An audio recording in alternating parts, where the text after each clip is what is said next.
Brooke and Jubal's second date update.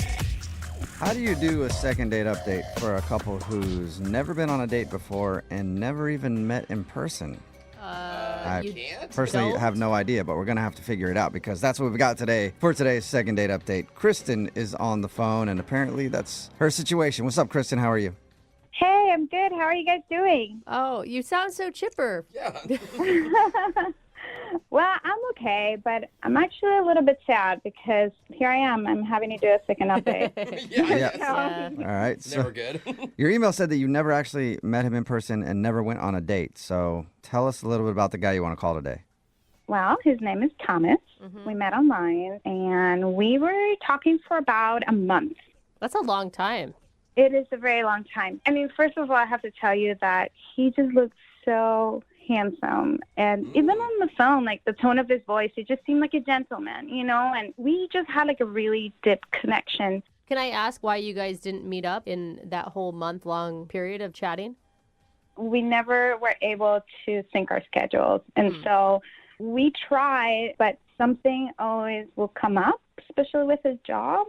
But I do have to tell you guys that it just went to the point that we said, I love you. What? No way. I mean, it was just that deep of a connection. Wow. Who was the one to drop that first, you or him?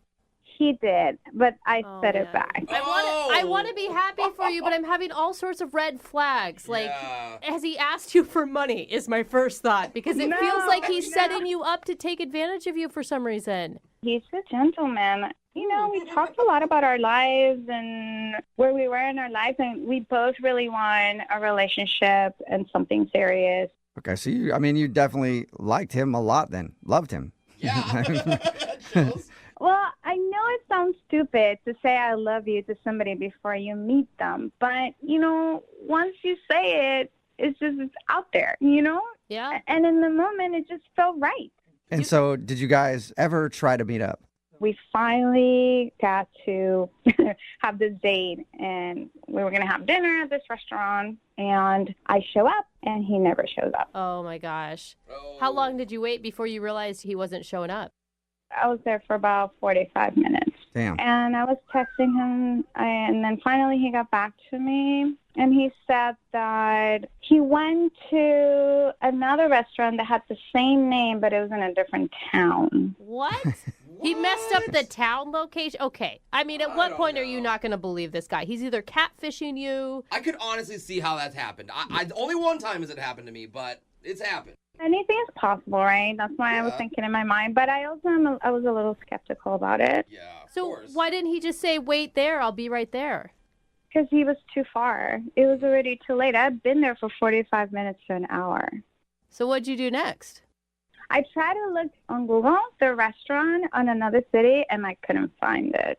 Oh, So now it that's sketchy. Seems like he lied to you then. Yeah. Yeah, I was very heartbroken. Oh. Did you ask him about it? I did ask him about it, and now he doesn't want to get back to me. Like, he doesn't text me back. So I've not even had any contact with him. Oh my gosh, I just don't like this guy. Aren't you mad too? Sounds sketchy. I'm mad and I'm sad. I go from being mad and sad, because I just had, when you are dating online, you meet so many people, and I want a relationship. I want somebody who I'm going to be settled with, who loves me, that I love back, that, we can make this happen. And then At this point, I think you should just strive for showing up to dinner. And all that other stuff. A little bit. Yeah, baby steps until you get to all of that. I know. What are you wanting from this guy? Thomas, right? Like, what do you want from him now? You actually want to go out with him again, or you just want to tell him off?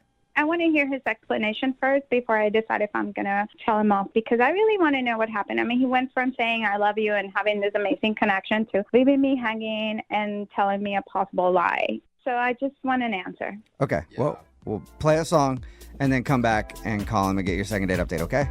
Okay, thank you. All right, hang on. Moving 92.5. Brooke and Jubal in the mornings. Second date update. If you're just tuning in for today's second date update, Kristen is on the phone and she wants to call a dude named Thomas. thing is, they've never actually met in person, and they haven't even gone out on a date. They met online. They talked for about a month. Things got serious enough to the point where they actually said, I love you to each other. And then they set up a dinner date, and Thomas never showed. And his excuse was that he went to the same restaurant, but in a different town, so he didn't have time to meet her. Then she Googled if that restaurant was in that town, and no. So it certainly seems like he's lying. All right, Kristen, before we make the phone call, I do have maybe some news that might be kind of disturbing to you. Okay, what? Well, I am actually Thomas. Oh, my God. Yeah. I set this whole thing up to meet you during a second date update. How Yeah. romantic. I That know. is Pretty impressive. Weird. Oh, my God, you guys, my heart just throbbed. What are you doing to me? Yeah, seriously. Because right now, Thomas could be anyone. Do you still buy his story that he's who he says he is? I don't even know anymore. I'm so confused. It's just, I really want it to be. I really do. Yeah. I mean, I just hope he's not lying to you and that there is, like you said, some reasonable explanation. Yeah, I want to find out for sure so I can move on with my life. Okay, cool. I'm going to dial his phone number right now then and see if we can get your answer. Here we go.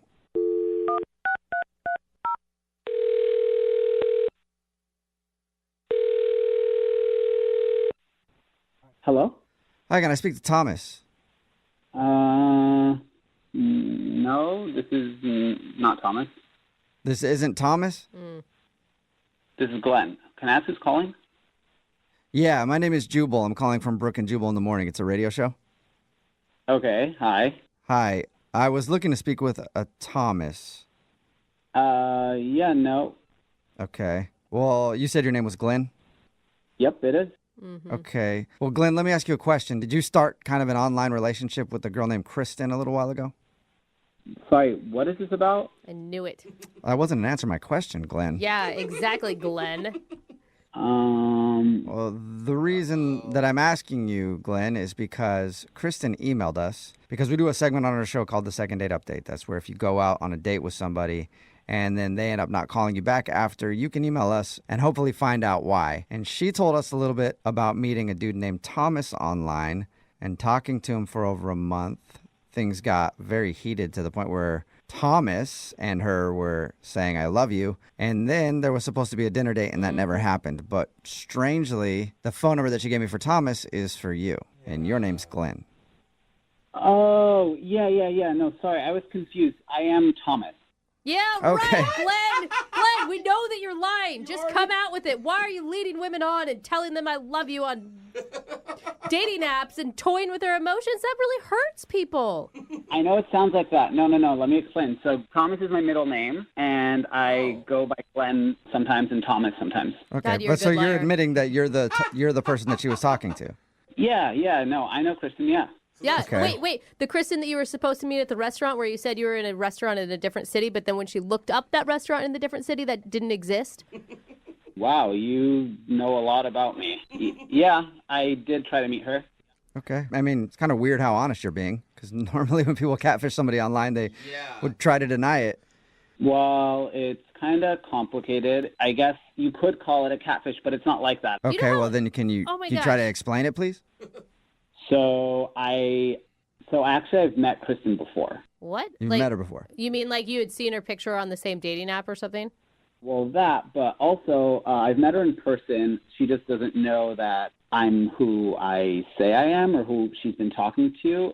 What? Wow. Now that Okay, comes off so- as not only like catfishing and like an a-hole move, but creepy. You sound creepy. No. It's not creepy. I just wasn't expecting to talk about this right now. So I actually live in her building. What? It gets even You weirder. guys, you guys wait, live in the what? same building? Yeah, it does not as I didn't move in to like stalk her. I live in the apartment underneath her, and I really like her, and I'm just really nervous to talk to her. Okay, no one brought up stalking. You're the only person that jumped to that conclusion, which is also a red flag. No, you guys are accusing me, and it's making me sound like I'm crazy, but I'm not. I really like Kristen, and this whole situation is Yeah, weird, and I'm not a catfish. I'm not accusing you of anything. I'm just trying to figure out what you're doing. If it's not catfishing. Like I said, she lives in the unit above me, and I really like her. She's really cool and really pretty, and I'm just a kind of a nervous guy. So I thought I'd make this profile to get to know her and then, meet her or talk to her in person with this information I have. And when you Wait, talked to what? her in person and you showed up and you were the dude that lives downstairs, you didn't think that would go bad? Well, I was just trying to use the information to talk to her about things she would like, but a fake persona, I was never going to meet her as that. I mean, I was just using that to kind of get to know her better, but it got really out of hand. So wait, you were basically like being a spy on a dating app in order to find out, I don't know, if she likes to go hiking, so that when you ran into her into the building, you could be like, oh, hey, I'm also going on a hike. Let's go together. And then she would fall in love with the real you, not the fake you. Yes, exactly. Thank you for understanding. Whoa! No, Wow. Okay, so you catfished her up. to get research on things to talk to her about. Oh, that's so creepy. That is elaborate. Yeah, that's a lot of work. And then how did you let your fake persona say I love you to her that's online? right. I don't know. She's awesome, and I just got wrapped up into this fantasy. Okay, did you mean to actually schedule a date with her? Well, she was the one who was pushing it, and then I just thought since we talked a lot, like she could see past the weird beginning to this relationship we're going to have. Did you have any plan of actually meeting up with her? I did plan on it, and then I freaked out at the last moment. Oh, Wow. So man. then what was your... man. Wait, so everything backfired and now you're just giving up on everything? You're not stalking her anymore? Well, I was never stalking her, but yeah, I mean, it's all complicated. Yeah, super complicated. You know what else complicates it even more, Thomas? Kristen is actually on the phone listening and wants to talk to you right now. Oh, my God. Oh my god. Oh my god. Oh my god. I'm so sorry. This is so embarrassing. Ugh, I don't even know what to think. I don't think any of I us don't do. either. Yeah. Who are you? Oh, Glenn? I don't even know who you are. Like, what do you look like? We actually talked once in the laundromat, but I live underneath you. I'm in 102. I'm the guy with the shaved head. I'm really sorry. I didn't mean for it to get like that. I think you're really cool and you're so beautiful, and I just was worried it wouldn't go well, so I don't know. So you I'm decided sorry. to catfish me? Is that what you did? I mean, this is embarrassing. Well, okay, I don't need- every night I have to hear Darn. you with your boyfriend upstairs, and that should be me. You don't What? even know me. Wait. What boyfriend? What are you talking about? Yeah. That blonde guy, the one with the hair up to his shoulders, he's been around for like 6 months, and I hear you guys all the time. First of all, he's not my boyfriend. It's nothing like that, okay? He Okay, calls you his he's a- girlfriend. I've heard it. What? You're like spying on her. So not only are you like creating fake personas to get into her life, but now you're just straight up listening to her conversations inside her apartment. No, scary. our building It's is small, scary. and you guys are saying I'm lying. Well, she's also lying. Really? Yeah, do you Oh have a my- boyfriend or not? Because if you do have a boyfriend, it's weird that you're online trying to meet dudes telling them you love them. Yeah, this Yeah, is but all It's crazy. not my boyfriend. It's a friend. We hang out a lot. It's a fun thing. It's not my boyfriend, and he knows that. Oh, man. You guys are both kind of out. No, like, no. What's going on right she, now? I don't care if she's dating 8 other dudes right now. What he did is so creepy. Okay, I know we're both in like a weird place, and this all started out really weird, but when we were talking online, there was something there. There was a good vibe, and like, I was vibing with Thomas, not with Glenn. well, I am Thomas. No, you're not Thomas. You put on these like fake pictures. It's so bad. You have no those aren't idea. fake. Those are my You're- brother, actually. Heartbreaking. Those are pictures of your brother? Yeah, those are pictures That's of my older me. brother. Does he even know that you're doing that? No. Yeah, he told me I should do it. Me. No, he did not. Glenn, Yeah, stop right. lying. You are such a bad liar. There's Glenn, no way. are you actually trying to still make this work? I mean, she would literally have to be just as nuts as you to want to continue whatever weird fantasy relationship you started. Whatever. I mean, I'm not moving out of the building, so either we go on a date or just Creepy. like, I don't know. Oh my God. You cannot make me go on a date with you. This is just so bad. Whatever. This all got really out of hand. I was just trying to get to know you because I liked you, and now it's just weird. And Yeah, it's our fault, Glenn. You could have talked to me like a normal person and just asked me out. Who knows? Maybe I would have gone out with you. I did try to talk to you like a normal person in the laundromat, and you didn't even give me the time of day. You just walked out. I don't even remember this. Who knows? Maybe I don't even know what was going on in my mind that day. Whatever. I liked you, and I'm down to go out on another date if you want to. Oh, yeah. All right. Sounds Sweet. Well, healthy. Kristen, would you like Yeah. to go on a first date with Who knows, man? Thomas or Glenn? Absolutely Glenn not. Thomas. We will pay for it. Absolutely not. No. No. Well, no. yeah, I And mean- I'm changing my lock. I mean, this is gross. Oh my God. No, it Scary. is not an oh my God situation, Glenn. She needs to call her landlord right now. All right. Well, I'm not going to talk to you, so don't worry. I'll forget you exist, forget I exist, and tell your boyfriend I say hello. Oh my gosh. He's not my boyfriend.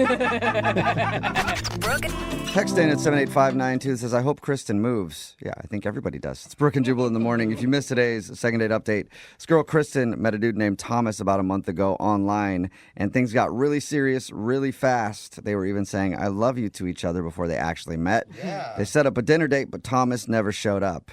And then we tried calling Thomas, but a dude named Glenn picked up the phone, and he admitted that he lived in the same apartment complex as Kristen and set up the profile because he hoped to learn some extra background about her. God, when you just spell it all out, it's so creepy. Yep. I know, right? And she was creeped out, especially when Yeah. Thomas said he knew about the other guy that she'd been hanging out with in her apartment. You want to know too something about her? much, Maybe guys. just ask her? No. Well, he did. Yeah. Online as another person. date, And it didn't work out well for him because he did not get a second date. Remember, if you want to do a second date update, all you got to do is email the show and we will call the person who didn't call you back. You know, there's an art to dating. When you go out with somebody and you enjoy your time together, you kind of hang back after the date and don't text right away because you don't want to seem overeager. No, I hate that rule. Well, it's a rule that people abide by, and Jason, who's on the phone to do a second date update today, is hardcore at that rule because he hasn't talked to the girl he wants to call in 2 months. What? Yep. He's doing the 2-month slow play, which I think is a little too long, but Jason, I don't know, man. I don't know exactly what your goal is here, but you want to call her now for a second date update. Why wait 2 months? Well, okay, so I think I'm in a little bit of a unique situation here. See, I went out with this girl, Kathy, 2 months ago, and we went to a dinner, and it was okay. Oh, great. So now you're just rating it as okay. I waited 2 months. It was okay. Figured I couldn't find anything better, so now I'm going to call Kathy back. Is that the plan? Well, no, I... Yes. Yeah, it sounds like that's the plan, Jason. Is that the plan? Is that horrible? Yes. I just think that maybe after, all this time, I came to a realization that this was actually what a date maybe is more supposed to look like. What? What does that mean, Jason? Because if I didn't call somebody back for 2 months and then I was like, all right, look, I got to get a hold of them, even though it's been a long time, I really liked them, I wouldn't describe them the way you just described the girl that you want to call. What's her name? It's Kathy. Kathy. I wouldn't describe them the way that you described Kathy and be like, yeah, it was, it's good. Well, let me tell you about our date. So we go to dinner, and things are going okay. There were no, awkward surprises in the first 10 minutes. And I'm trying to facilitate conversation and, talk about ourselves. And every single step of the way, the conversation just dies, And it's not like it's the worst date in the world, but it's like that there are these long stretches of silence where, you just want to squirm in your seat and you don't know what you're supposed to do. It sounds like a fabulous date. No wonder you want to call her back. Well, see, that's sort of what I thought. I thought things were not going well because about 30 minutes in, she starts checking her phone. So it doesn't sound like Kathy wants to date you either. So, See, okay. that's what I believed. And then the next morning, she texts me and says, hey, thanks so much for last night. It really meant a lot to me. Hey, that's Okay, so good. Is it You're though? out with her. There's a lot of lulls in the conversation. She's checking her phone 30 minutes in, and you find out that she actually had a great time. So, I mean, I get that text, and I sort of look at it for a few minutes, and then I think, no way. There's no way I'm going out on another date with this girl. It was bad. Yeah. It was a bad date. It was so weird. Yeah, and you're like, if that's your definition of fun, we have two different definitions of fun, obviously. Exactly. So what made you change your mind? So it's been 2 months, and I've been on dates since then, trying to sort of figure out what is actually good for me. Uh-huh. And every single date has been so much worse than that date. So much worse. It's like date So you want to call her after 2 months, not because she was so fantastic, she just wasn't a psychopath. Well, she wasn't a psychopath, and, I didn't have a bad time. It wasn't great, but, maybe they say that, like, marriage is like a partnership, sort of like the boring married couple, right? Well, like, maybe this is that right off the bat, and I can know what to expect all the way down the line. Comfort. Normally, I would be really against this, but I feel like online dating has given people too many choices that you don't ever know what was good. Like, if it was pre-online dating, maybe you would have given her a second chance, and the second time it would have been fantastic. And this date wasn't a bad date. I enjoyed my meal, and the company was okay. It's just, This is so awkward. It's amazing. I'm starting to think that okay is what I need, And, I listen to your show, 2 Second Date Update, and I've heard some of the people that are on here before, and I know how bad things can be. And this isn't that, I think this is way better than that. Yeah, just a little lag in conversation when you guys went out and she didn't, like, mess her pants and throw up on you. Honestly, it could be so much worse for me. So much worse. I love that our show is like taking a low bar and lowering it even further. Yes, to help. Well, it lets you know. It lets you know how bad things can get. Oh, that's good. That should be our new show slogan. Yeah. Brooke and Jubal in the morning. Lets you know how bad things can get. I like it. But honestly, Jason, she's probably not going to be super excited that you haven't called her for 2 months. Yeah, I realize that may be a problem. I did text her like a day ago and said, like, long time no talk, stranger. Like, just trying to, like, ignite, like, a conversation, and I have not gotten a response, which I don't blame her for. But, I really do want to, like, reach out and at least try to get a second date. Okay. All right. Well, we'll play a song, come back, and then call Kathy and see if she's willing to go out with you again, since she's not the worst option. All right. Thanks, guys. So awful. Yeah, no problem. We'll get your second date update right after this. Moving 92.5. Brooke and Jubal in the mornings. Second date update. If you're just tuning in for today's second date update, we have Goldilocks on the phone. Goldilocks goes by the name of Jason. Huh. He's been in the dating world, and most of his dates have either been too hot or too cold. And he wants us to call Kathy for him right now. And Kathy is, well, she's not even just right. She's just okay. And that's why he likes her. He actually went out on a date with her 2 months ago. And hasn't talked to her since. But now he wants to call her to get another date because, according to him, all of his other dates have been so bad that he's thought about it and he's like, this one was actually probably the most decent date I've had in 2 months. So why not give it a shot and see if she'll go out with me? Jason, I feel like you should tell her, or we should tell her, that you want to give it another shot because, hey, the first one wasn't so great, but first dates are hard, and maybe the second date would be better. Yes, I think that's part of what I'm hoping. Okay, that's the message you're trying to get out, not like, well, she was good enough. Absolutely. I mean, I think I'm a little worried that it's going to come across as, because, I haven't texted her in 2 months. So the fear is that, she'll think what I said. Yeah. Okay. All right. The fear is that she'll understand the truth. But I wouldn't even call out how bad the date was. I mean, it was on your end. You said it was boring, but she texted you the day after, right? Yeah, so I think I'll say something like, I wasn't ready at the time. I liked you too much, and I didn't know how to deal with it, so I went away for 2 months. Now we're just lying. Yeah. Yeah, it might work. No. All right, I'm going to dial her phone number right now, Jason. Here we go. You ready? Yeah, thanks, guys.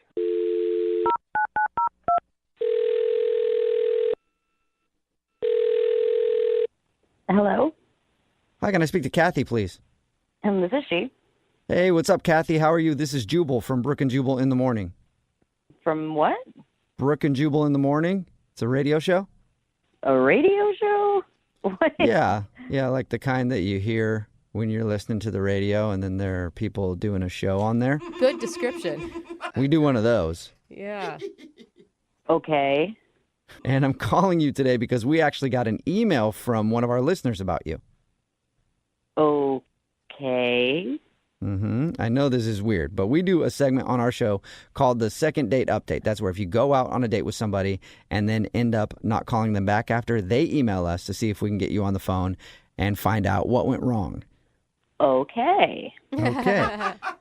Your situation is a little different, though, because the guy that wanted us to call you actually kind of blew you off, but he's regretting it now. His name is Jason. Jason like a few months ago, Jason? Yep, I think we're talking about the same Jason. Yeah.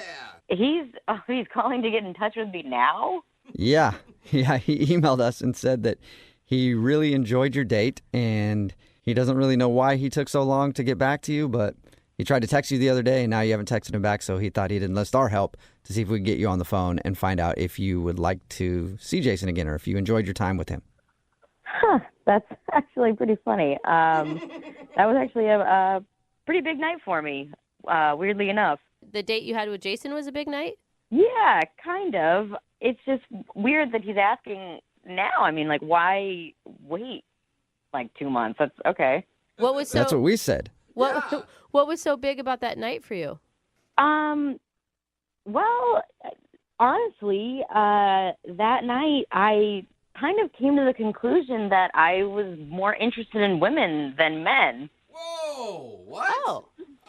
Like you came out of the closet that night? Well, I mean, that came like a week or so later, but like that night I realized, what it was that I actually wanted. Whoa. Good for you. Wow. Way to find And your truth. How did that hit you all of a sudden while you're out with Jason? I just kind of felt like the whole time on our date, I was just kind of bored. Like, I felt like I was really grasping at things to talk about, and they just, nothing was really landing. And over the course of the evening, I just kind of felt like I was more interested in, like, looking at our waitress than I was at Jason. Was this something you were thinking about, like, prior, or it was literally everything happened that night? I think I had a little bit of confusion, but I just have been dating men my whole life, and I just, I felt like this was what I was supposed to be doing, and then it was just that night I was just like, what am I doing? Clearly, I'm continuing to date guys that I'm not interested in. Why am I not interested in them? Maybe because I'm not interested in men in general. Wow. Good on you, Kathy. So, Wow, but I'm cool. confused, though, because he said that you texted him the next morning, like, praising your night with him. Well, I honestly just wanted to thank him. Like, I really woke up that next morning just feeling like a whole new person.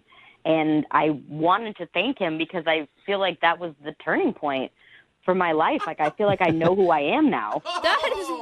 That's Yeah. amazing. He read your text completely wrong. He thought you were texting him saying how much fun you had on the date, not that your date was so boring it made you switch teams. Oh, my God. He thought that I meant, like, that I had a good time. Yeah. Yeah. Oh, I meant, like, thank you for helping me figure out my life. Right. Thank you for helping reveal my truth. Not Yeah. for all the laughs.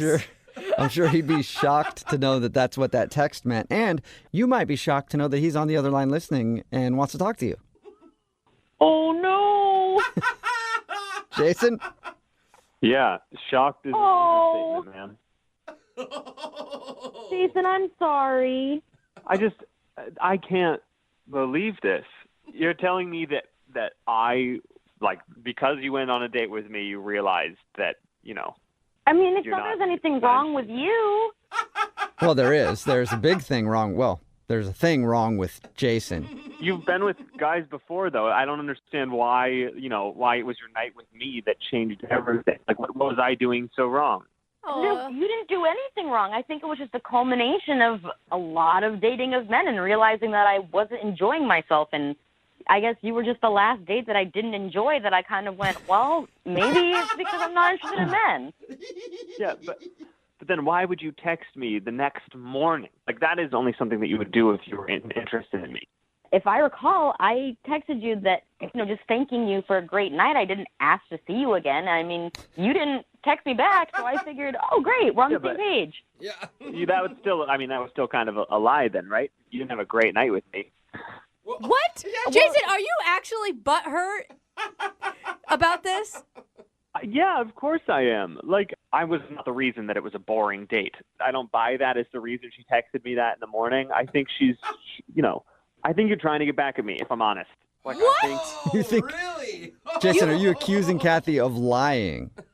I mean, I don't believe that was the night she decided that she was, playing for the other team. I don't believe it. So, Jason, you're saying that you are just God's gift to women, and there's absolutely no way that I could not be interested in you. No, Is Kathy, that that's not, what I'm that's not hearing? what I'm saying. I think that maybe you're upset that I didn't text you back, and so now you're trying to embarrass me on the radio, and that's pathetic. Oh. What? How are you turning her moment of truth into something that's about you, dude? I just think it's a pretty good story. You know what I mean? Like, she was on her phone the whole night, and you're telling me that was the turning point of her life? No way. Texting my best friend because we had been having this conversation about, am I interested in women? I don't know. I don't know how I feel. And I had, just such an epiphany on our date that, I texted her. And I didn't really feel it was appropriate to share with you, obviously. I think it would have been amazing if you shared it with him. Like, hey, by the way, half an hour into this date with you, I just figured out that I am a lesbian. All right, let's finish up. You want dessert? Dessert?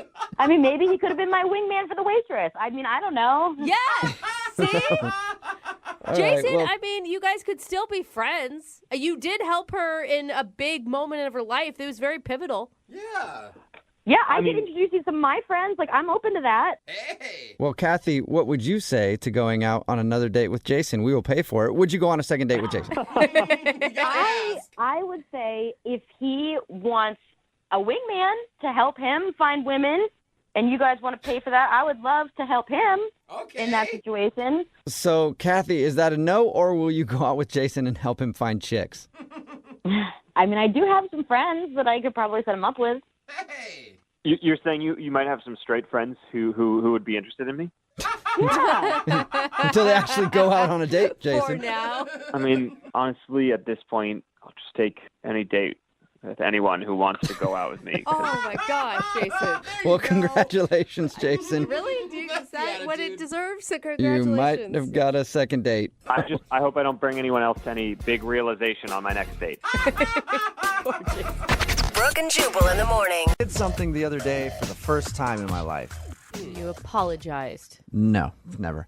It's something that you probably all are going to be like, you probably should have done that when you were like 8 years old, but I tried to fly a kite.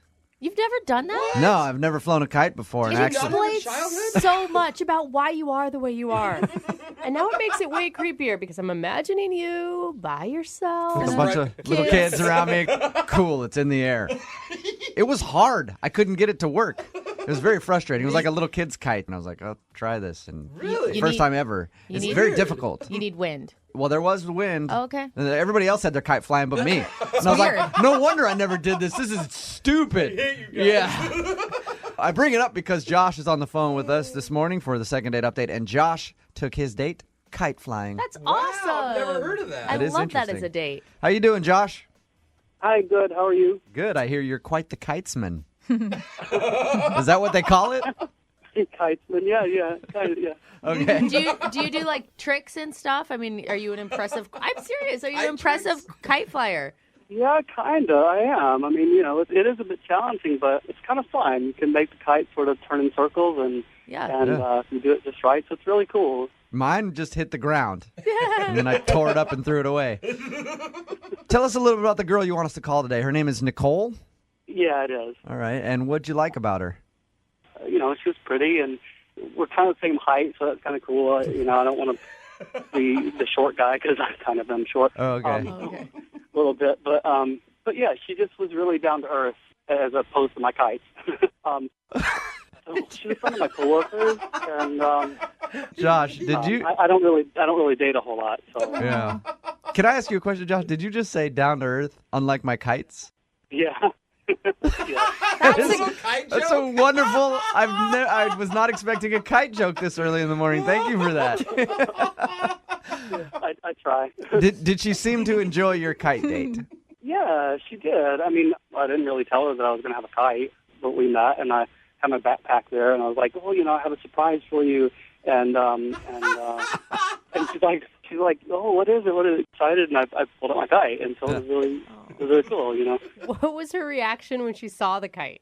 She was like, "Oh, okay, like something different." It seemed like maybe, oh, here's something different, not your average, bottle of wine or whatever. Mm-hmm. I think it's a cool thing to go Me to too. a park and fly a kite. Like, I can't think of anything to do but dinner. Yeah, ever. me too. So I think it's awesome. it's nice that you have something creative and a skill that you can take a girl out and do something different. Yeah, and once we got going, she seemed to be pretty impressed. You know, it's not just like a kite from the grocery store or something. It's a professional kite, and because I do this a lot as a hobby, and it's just not easy to fly a kite, and there's a lot of intricacies to it, how you hold the string and how you pull and which way your arms go and the air pressure, and there's drag from the wind. And Yeah, so I've seen those dudes out there that can make them, like dive down almost to the ground and make them flip back up in the air. You know? Yeah. And that can be, I felt like that could be really impressive. And when it got going, I thought she was impressed, and she took the string as well and was able to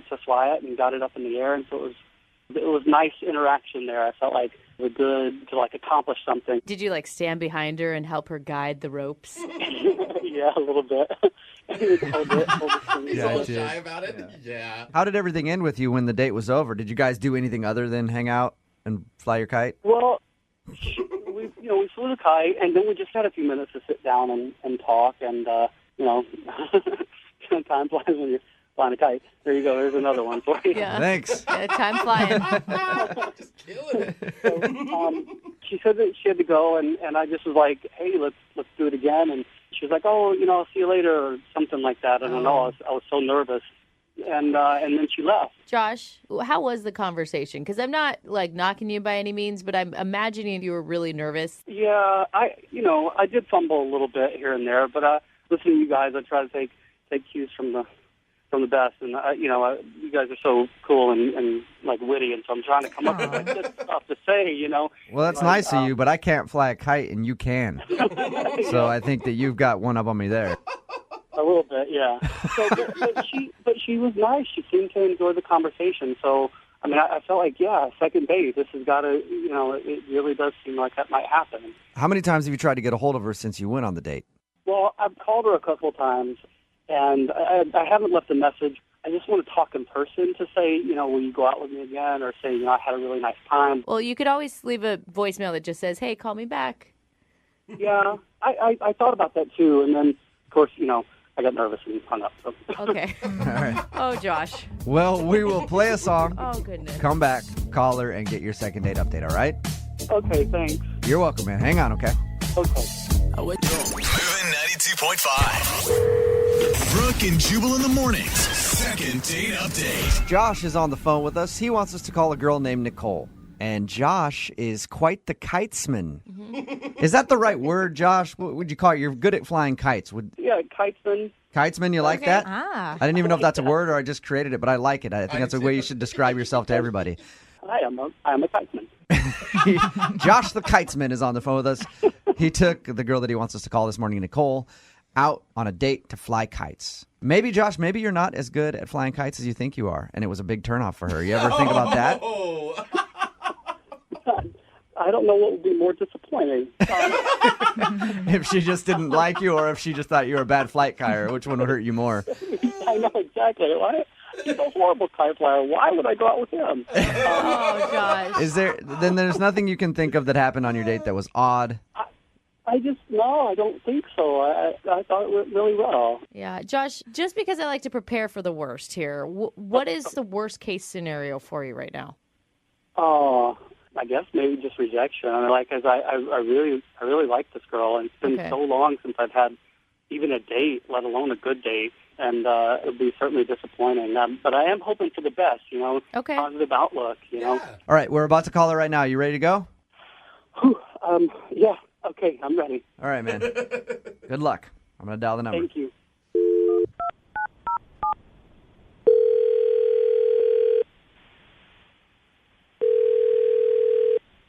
Hello? Hi, can I speak to Nicole, please? This is? Nicole, this is Jubal from Brooke and Jubal in the Morning. How are you? Hi. Why are you calling? Just to check in. We check in with people once in a while to see if they've listened to our radio program and do a little bit. It's called research. So, quick question. What's your favorite Katy Perry song? Teenage Dream? Nice. All right. That's it, Jubal, get to the point. The point is to just do a little research. While we have her on the phone, we might as well. There we go.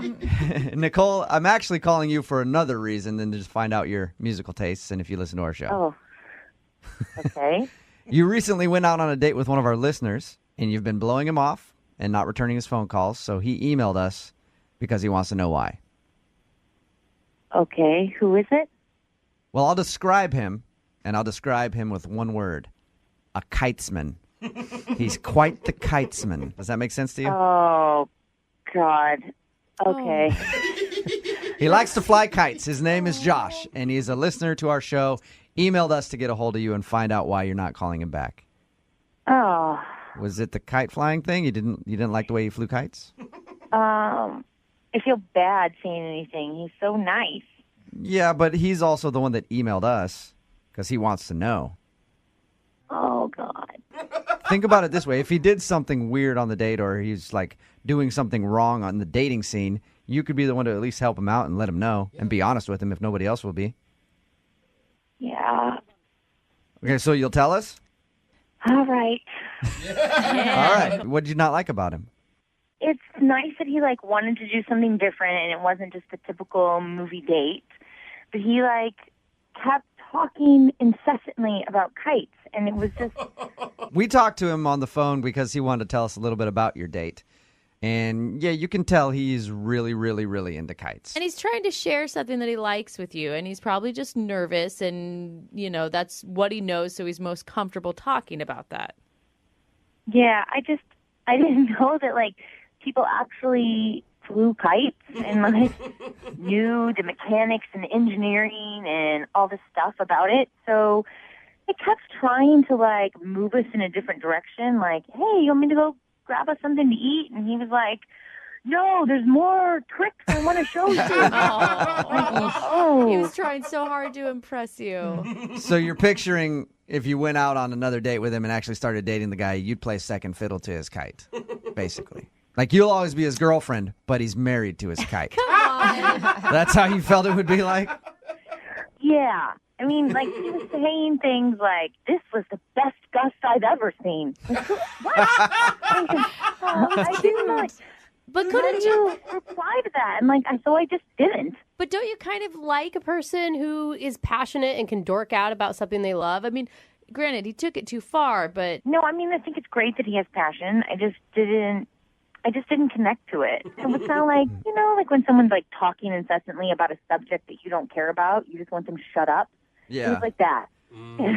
Why didn't you tell him that? Because he's tried to call you a few times. Did you think about answering the phone, or did you just send it to voicemail and not want to talk to him? I just couldn't. He's so nice. I just thought, okay, maybe I'll just not answer the phone a whole bunch of times when he calls, and maybe he'll get the picture and he'll stop. Well, I do have to tell you this. Unfortunately, you're going to have to talk to him now because he's actually on the other line listening to everything that you just said. Hi, Nicole. Oh my gosh. Hi. What'd you think about what Nicole said, man?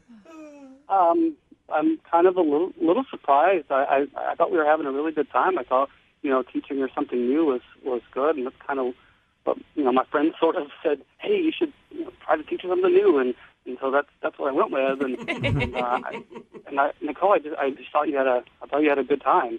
Well, it's not that I had a terrible time. It was just that it wasn't about us. It was about me watching you do tricks with a kite. I know nothing about you, so. Yeah, I thought if I spin the kite around and do some tricks, I just wanted to be impressive because I can't do hurdles or anything like that, or throw a football really well. So I thought maybe if I do a trick with a kite, then that might be kind of cool. And I just wanted to impress you because you're so nice and smart, and I just really liked you a lot. And you're so pretty, and I just wanted to do something different other than eat or something. No, I appreciate it. I really appreciate that you thought of doing something different. Talking about the G-force of something and the mechanics of kite, and I wasn't even following what you were talking about. Josh, could you maybe see where you needed to ask her more questions about herself? I was so nervous that I thought maybe if I put a little energy into the kite experience that, perhaps she might, it might work out. But I guess that was a wrong choice. I love kites. I think it's so great to like fly, and we can't fly with our own arms, and so it's nice to like have a kite in the air and be free, kind of. Nicole, did you have fun flying the kite for a little while? It was interesting. Yeah, I've never done that before. So, Okay. I'm not into it the same way. Yeah, right. okay. Of course. You don't have to be necessarily to date somebody. Josh, do you have other interests than your kite?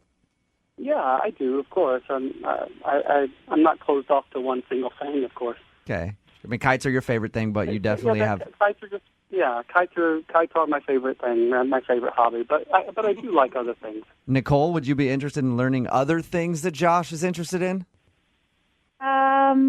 Or better yet, you could even teach Josh something that you know. Oh. I'd love that. Really would. Yeah, that would be great. Well, then how about we send you out on another date? We will pay for it. Sure. You would? Yes. All right. I guess I'd be okay with finding out more stuff about Josh. Perfect. Then we will pay for you guys to go out again. Josh, congratulations. Oh, thank you so much. You guys are awesome, and I look forward to getting to know you a little bit more, Nicole. Yeah. That's good, Josh. That's a good first step. So, Josh, maybe prepare some other things to talk about than your kite, okay? You got to step up big on this next date. I know, I will, and I've got my notepad out right now. You go out on a date with someone and they blow you off? Email us. We'll call them to find out why. Megan is on the phone right now. She emailed us about a dude named Martin. Hi, Megan. Hey, How are you?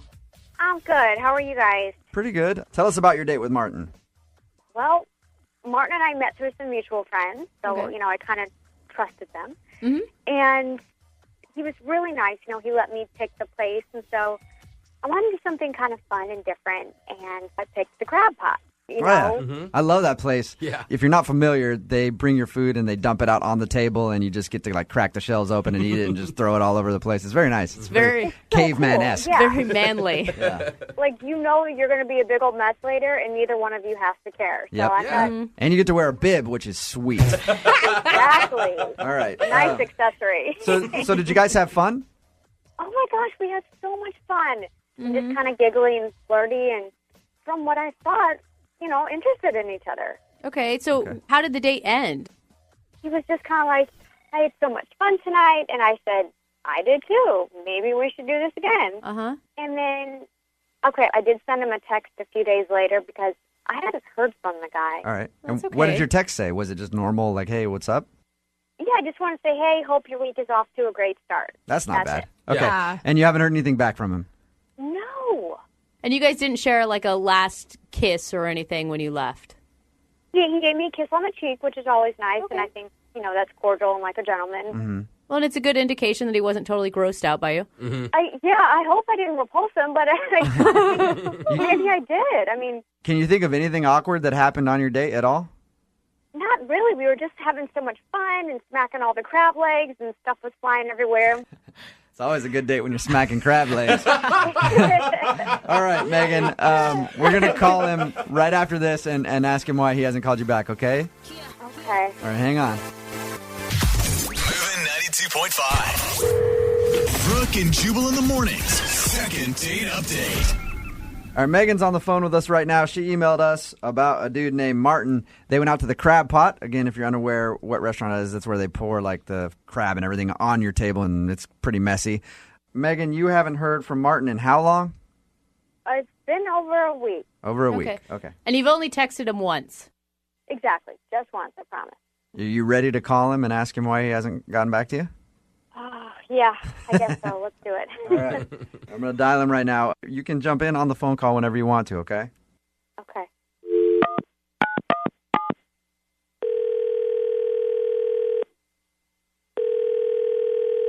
Hello? Hey, is this Martin? Yeah. How are you, man? This is Jubal from Brooke and Jubal in the morning. I'm moving 92.5. You got a second? Are you calling me about the phrase that pays? No, Martin, we are not calling you about the $1,000 phrase that pays. I'm sorry. Oh, because Moving 92.5 plays all the hits. Yes. Yes, we do. I'm sorry, though. That's not going to win you $1,000, Martin. We're calling about a second date update. Somebody that went on a date with you emailed us to call you and ask you why you haven't called him back. Oh, no.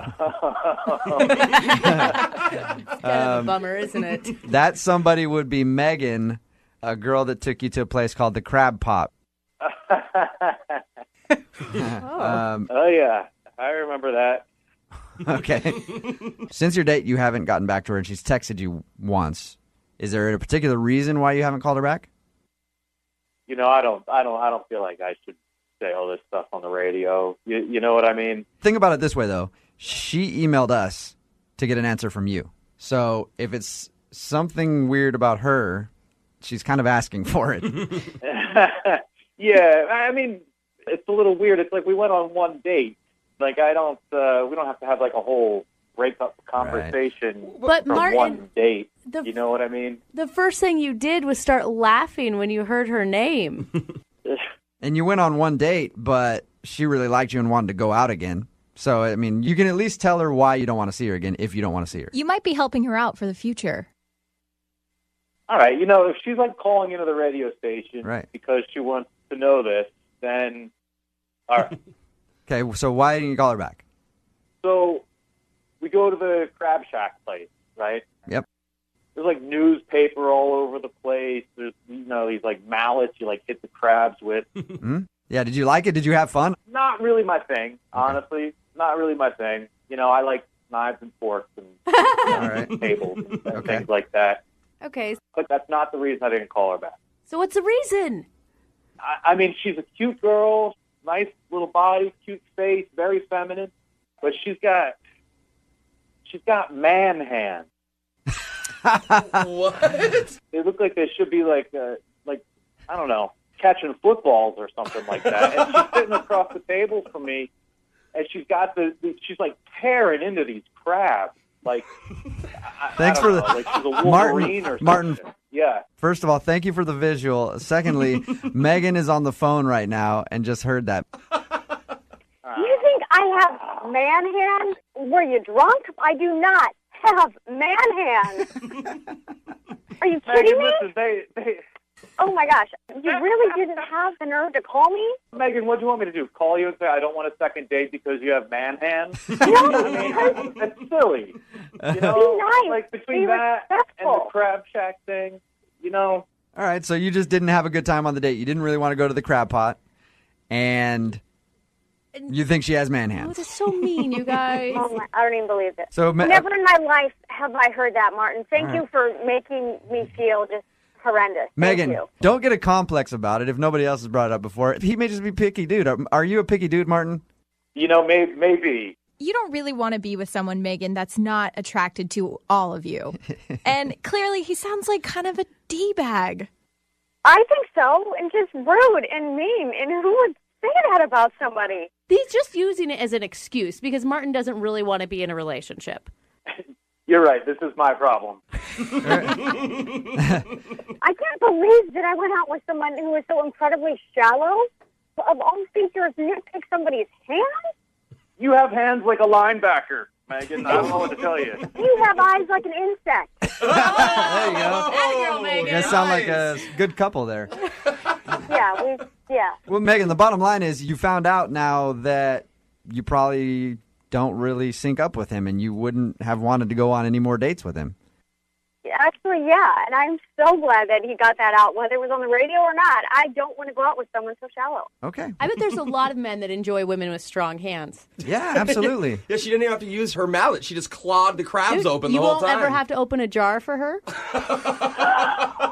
Sorry, Megan. Leave her alone. Either way, I just like how you guys are ripping on Martin for making fun of her hands, and then Brooke just starts piling on. Megan, I'm sorry about this. I think you have lovely hands. I do too. Thank you. It's just I just had my nails done, so I feel pretty now. Yeah. Thank you. There you go. Yeah. So, Martin, you don't want to go out with Megan again. I'm sure Megan doesn't want to go out with you again, right? Both you guys have agreed on that? No. Correct. Yeah. You know, when it's not right, there's no sense in sorry, I was going to make another hand joke. Brooke and Jubal in the morning. Brooke and Jubal's second date update. I just have one question for the guy who's on the phone for a second date update today. Nicholas, how are you? I'm well. How are you guys? My question to you is, why aren't you dating somebody your own age? Why are you dating senior citizens? Oh, no. Come on. What are you talking about? Well, from your email, it says that you took your date out on a tour of a chocolate factory. I figured that's somewhere where you take, like, someone in their early 80s or a 4-year-old. So I figured, I was assuming you're not dating, like, young children, I hope. And so I was guessing that you're dating somebody who's, getting on in years. Is that true? No, it's not. So your date was your age? Yeah. And I'll have Right. you know, we did a chocolate tour at Theo when I was dating my husband, and look how it turned out. Yeah. Yeah. Look how it turned We're out. married The now. only people I know that still actually read a newspaper. In other words, you're not dating 90-year-olds, are you, Nicholas? No, Okay. I'm not. All right. Well, tell us a little bit about the girl that you want us to call today. We already know that you took her on a tour of a chocolate factory. Was that fun?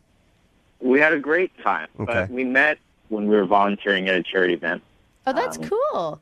Yeah, and I don't do it all the time, but with the holidays coming up, I thought it was a nice thing to do. Yeah, why Nicholas not? was Oh. volunteering at our senior citizen home. Yeah, charity event. Okay, More like we get it. cleaning up bedpans, So you guys met at a charity event. Did you ask her out the same day that you met her, or? Yeah, I did. She's really energetic, and she made the event a lot more fun. So I thought, well, I'd like to spend more time with her, so I just asked her, and she said, yeah. Okay. So you asked her out, and you guys went to the chocolate factory. What was your main selling point there? Well, before we went, I read that chocolate was an aphrodisiac. So, not that I was going to get fresh or anything. But You didn't actually tell her that, did you? Yeah, please. No, what do you think? All right. Yeah, what are you Hey, I got a great date. We're going to go to this chocolate factory because I heard chocolate makes people horny. Yeah, wink, You wink. want to go there? Yeah, that's a great pickup line. Okay. So you kept the aphrodisiac part to yourself, but she seemed to enjoy herself at the chocolate factory? Yeah, we saw the process, and at the end they let you sample all the chocolates that are there, and it seemed like she was having a great time, and I could see us hanging out more. Okay. And then when we walked out to her car, when we were leaving, I made a pretty bold move, and that might be why she's not calling me back. What'd What did you do? Did the tour excite you like you thought it would, and then you actually showed her how excited you were? No. When we were walking out, I grabbed her hand, I spun her around and kissed her, and she seemed shocked by that. But I said, I have a rule that I always kiss on the first date, but only if the girl's worth it, and you're worth it. Nice line. That's a Nick? lame line. You don't like that line? No, I that's kind of like that stupid. line. And it makes you sound like you kiss every girl on the first date.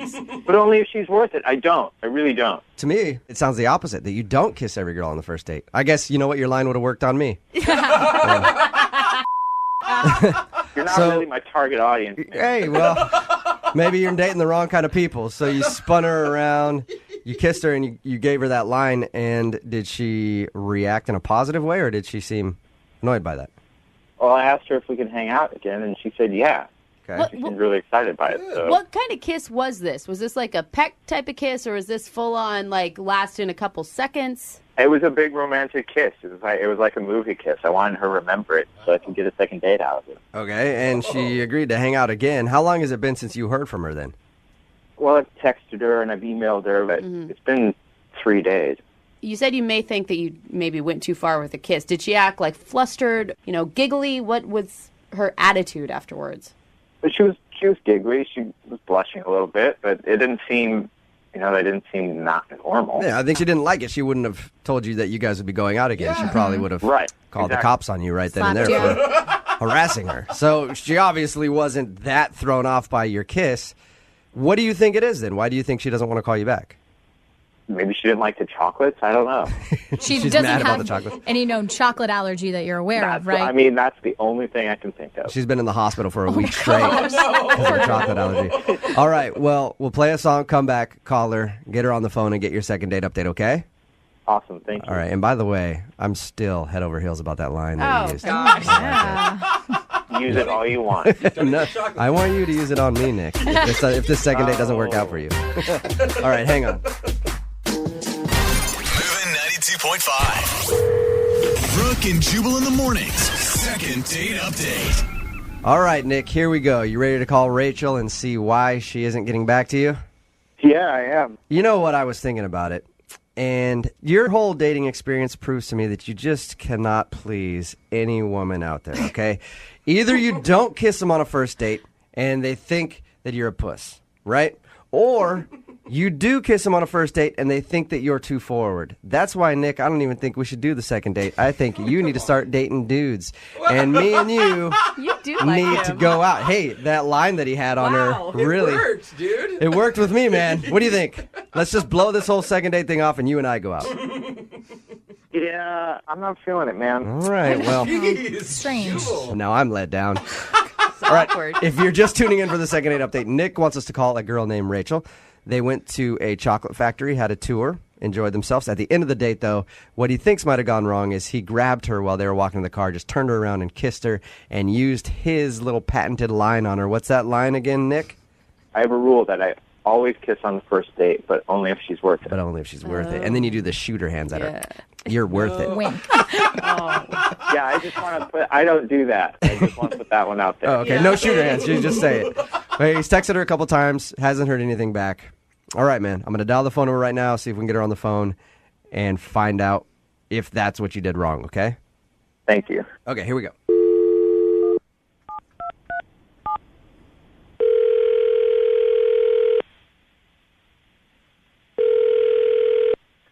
Hello. Hi, can I speak to Rachel, please? Yeah, this is she. Hey, Rachel, how are you? This is Jubal from Brooke and Jubal in the morning. How you doing? Fine. How are you? I'm good. Thank you for asking. I'm calling because you recently went out on a date with a listener of ours, and he liked you a lot, but you haven't been returning any of his text messages or phone calls. So he emailed and asked if we could call you and find out if something went wrong on your date. Okay. His name is Nicholas. Yeah, I know Nicholas. You know Nicholas, okay.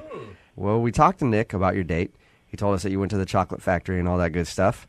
And he also says that he's been trying to get a hold of you, but you're not responding to anything. Is there a reason why, or are you just busy? Listen, I'm at work, and I want to be really nice about this, so let me just say this. Nicholas seems like a really, really nice guy, and actually the chocolate factory was a really lovely thing to do. But all throughout the time that we were there, he just kept saying stuff like, oh, my ex-wife would never do this, and she would never enjoy it the way you've enjoyed it today, and that kind of thing. And He talked about his ex-wife the whole time? Yeah, pretty much. Like every other thing that we did, he was like, "Oh, she would never have tried this. You're so much cooler That is than so her." annoying. Gosh, that is Rachel, such a bad move. I know you're at work. Thank you very much for, Yeah, no, talking to and us. listen, he's not a bad guy. It was just kind of weird and creepy that he kept bringing her up. I had an ex-girlfriend like that, and one time we were at the drive-thru at Taco Bell, and she's like, this Taco Bell reminds me of Greg. And I was like, what? So I understand exactly how annoying that could be, especially on a first date, Rachel. Okay, so when I talk to him again, you want me to let him know that, hey, maybe don't talk about your ex-wife so much on a first date? Yeah, and then here's the other thing. And again, super nice guy, but I got home, like he dropped me off. It was very sweet. And within minutes, there was an email that he sent me saying, oh my God, I had such a wonderful time, which is fine. But then he started to list all these different things that he had already looked up that he wanted us to try and do together. So he was already planning the second date. He planned out the next 6 months and just went totally overboard with what he sent me in the email. So he talked about his ex-wife the whole time, and then he was a little too fast on just hey, man, we can do this and this and this and this. All things that my ex-wife didn't want to do. We can do all that. That's what he was like? Basically, yeah. And again, I don't want him to feel like I'm trying to slight him or snub him. I just think that he needs to pull it back a little bit, not seem quite so eager. It turned me off. Rachel, nice guy, just don't want to go out with him again. Thank you, Rachel. Appreciate you being honest with us. Yeah. And thank you for being honest with him, too, because he's actually on the other line and heard everything that you just said. Are you serious? Yeah, he is serious. Yes, I am. Oh, Hi, Rachel. Hi. I really talking about my ex-wife that much? Yeah, you really were. I'm sorry. I didn't realize I was. But honestly, everything... She wouldn't have done any of that, and I thought it was so great. No, Nicholas, stop. You're talking... Okay, I understand what you're saying, but kind of by doing that, you're talking about her again. Maybe just explain to Rachel that you cannot talk about her in the future if Rachel wanted to give you another shot. Exactly. Yeah, no, I... Just taking what I said. Look, you're really, really sweet. I just think maybe you need to talk to someone about whatever feelings you haven't resolved over your ex-wife. It can't be with me, though. Nicholas, is the divorce recent? Is that why you're still so stuck on it? It was like 14 months ago. I'm not stuck on it. Okay. You moved brought on it up completely. on a first date. And you just brought it up a second ago. Yeah. I feel like, Nicholas, maybe you're not ready to be dating. It's okay. I kind of agree with them, Nicholas. I think that maybe you need to, take some more time to get over this, because anyone who talks about their ex-wife throughout an entire date and then sends an email to someone saying, there's 3,000 things I want to do with you in the next 2 weeks, that's just kind of a bit much. Really. And I'm sorry, you guys, I'm trying so hard not to be mean because he's a nice guy. I don't want to go out with him again. Yeah. Wait, can you just stop saying you don't want to go out with me again? Because I've heard it 4 times now. And See, Nicholas, it's not really fun to hear about something over and over and over again. Yeah, but I don't think I was going over and over and over again. I don't recall that, and I didn't email you 3,000 things. I emailed you 3 things with 10 possible other things to do if those 3 things didn't work out. Oh, Nicholas. You're very organized, Nicholas. I'll give you that. I think that part's kind of sweet. Can't you say he was just excited about seeing you again? No. I just think it was a little bit too much, and I don't want to go out with you again. Sorry. Stop saying that. Poor Nicholas. I know, Rachel, you've already answered my question, but I have to ask it anyway. Would you go out with Nicholas again? We will pay for a second. Don't ask her that. She already said it. Poor Nicholas. Could try in a different language Yeah, or but something. I just wanted to make sure, Nick. Yeah, I think we've already covered the bases. I think we're all pretty sure that she doesn't want to go out. I haven't heard it from her yet, or have I not been paying attention? Come on, Jubal. So no date then, Rachel, right? Nope. Yeah. Hey. At least it wasn't the kiss that did you in. I mean, And at least Jubal wants to go on a date with Yeah. Yeah, Jubal, you free tomorrow? Send him 30 date possibilities and I'll think about it. Brooke and Jubal in the morning.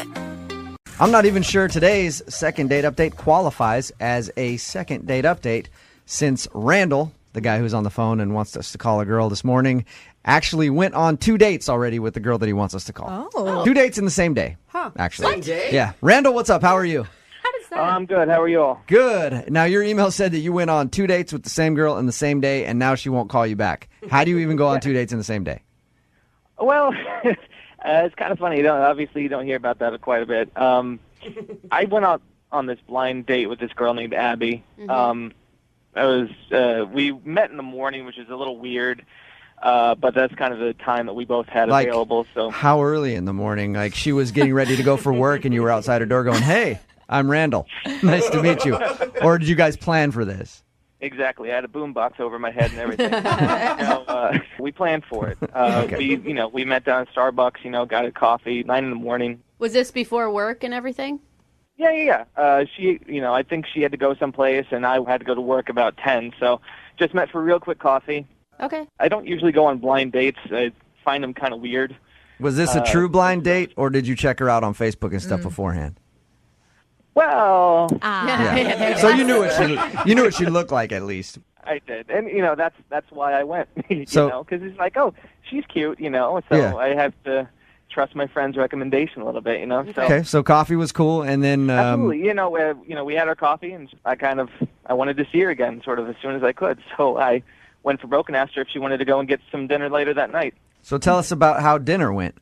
Well, yeah. So we went out to dinner and we started just talking. Actually, the one thing we really kind of bonded over was music, which was really cool. Oh, nice. Like you were like super into Katy Perry, like the the real deep cuts, and she's a John Mayer fan, so you guys really clicked, or? No. I mean, he asked me what kind of music I liked, and I just sort of named some bands, sort of stuff nobody really has ever heard of, but she knew a little bit about them, and we started talking, and we kind of lost track of time, just talked about music and each other. Cool. You're two hipsters after each other's hearts. It's this band that nobody's like ever heard of. It's very underground. They're called Rocket Ship to the Funky Steamboat. They've only played 3 shows ever, and I've got them all on vinyl. So you guys like the same kind of music and stuff. That's cool. Did anything strange happen on your date, though? Because that's always the most important part. I mean, if I knew it was strange, I wouldn't probably be calling you guys. Right. I mean, we talked about music, and then I walked her out to her car, and we kissed for a little bit, and then for a little sent bit, her on her even. way, and that was that. So, So it was like a steamy makeout session at the end of the night. Yeah. Nice. How many times have you tried to get a hold of her since that day? Well, it's been 2 weeks since I've talked to her. I've tried to call her, several times, and I text her. And the thing is, she never picks up my calls, but she does answer my text messages. What does she say? It's usually like, I'll send her like, you want to hang out or whatever. She says, something came up, or I'm busy, or I'm working tonight, or whatever. Okay, so she's constantly making excuses not to see you. Yeah, as a girl, I can tell you that's not it. That's not a good sign. Yeah. We'd pick up the phone if we wanted to talk to you.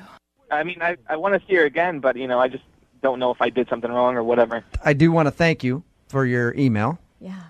And talking to us for a little while. I appreciate that. But I do have to let you know, this is called a second date update. Technically, this would be your third date if we call her, and we're not allowed to do it. So I'm not going to be able to make the phone call. You're disqualified. I'm not going to be able to make the phone call for you. Sorry about that, buddy. We just made you invest, so much of your time. Just wanted to hear your story and tell you that you couldn't do it. We're not creating a whole new segment for you, buddy. No, that's not a third date update, dude. Come on, we just spent this whole time just talking about this. Are you serious? Actually, we'll play a song, come back, call her, and get your second date update, okay? Thank you very much. Hang on, man. Moving 92.5. Brooke and Jubal in the mornings. Second date update. You know, Randall, I was pretty impressed by your story about going on 2 dates in the same day with the same girl till I played that song and have been thinking about my life for a little while, and then I realized I've done it 4 times in one day. You've gone on Different 4 girls, dates? not even dates. Yeah, okay. That's how awesome my life is. Did you Randall. have to pay for all of these girls? Who cares how it happened, Okay. Lydia? Details aren't important. Okay, yeah. All right, Randall, we're about ready to call Abby. Just to refresh everybody's memory, Randall went out with Abby on a blind date. They initially met for coffee, then ended up agreeing to go out in the evening to have dinner. It was a good date. They enjoyed each other's company, ended with a makeout. But now she's blowing him off, giving up all kinds of excuses why they can't hang out again. We're about to call her and ask why. Any last thoughts before I dial her phone number? I just need to know. I'm excited. So I feel like, you've invested some time into this girl and you obviously really like her. If she says something mean like, I don't know, your teeth are too big or your personality sucks, are you going to cry? not on the phone, no. Okay. Just cry to yourself. That's all right. Hey, and if it doesn't work out, there's more fish in the sea. I don't know if I told you my story about 4 times. Okay. Tell you about that? All right. Just letting you know there's other options. All right. Finding you. I'm going to dial the phone number right now, man.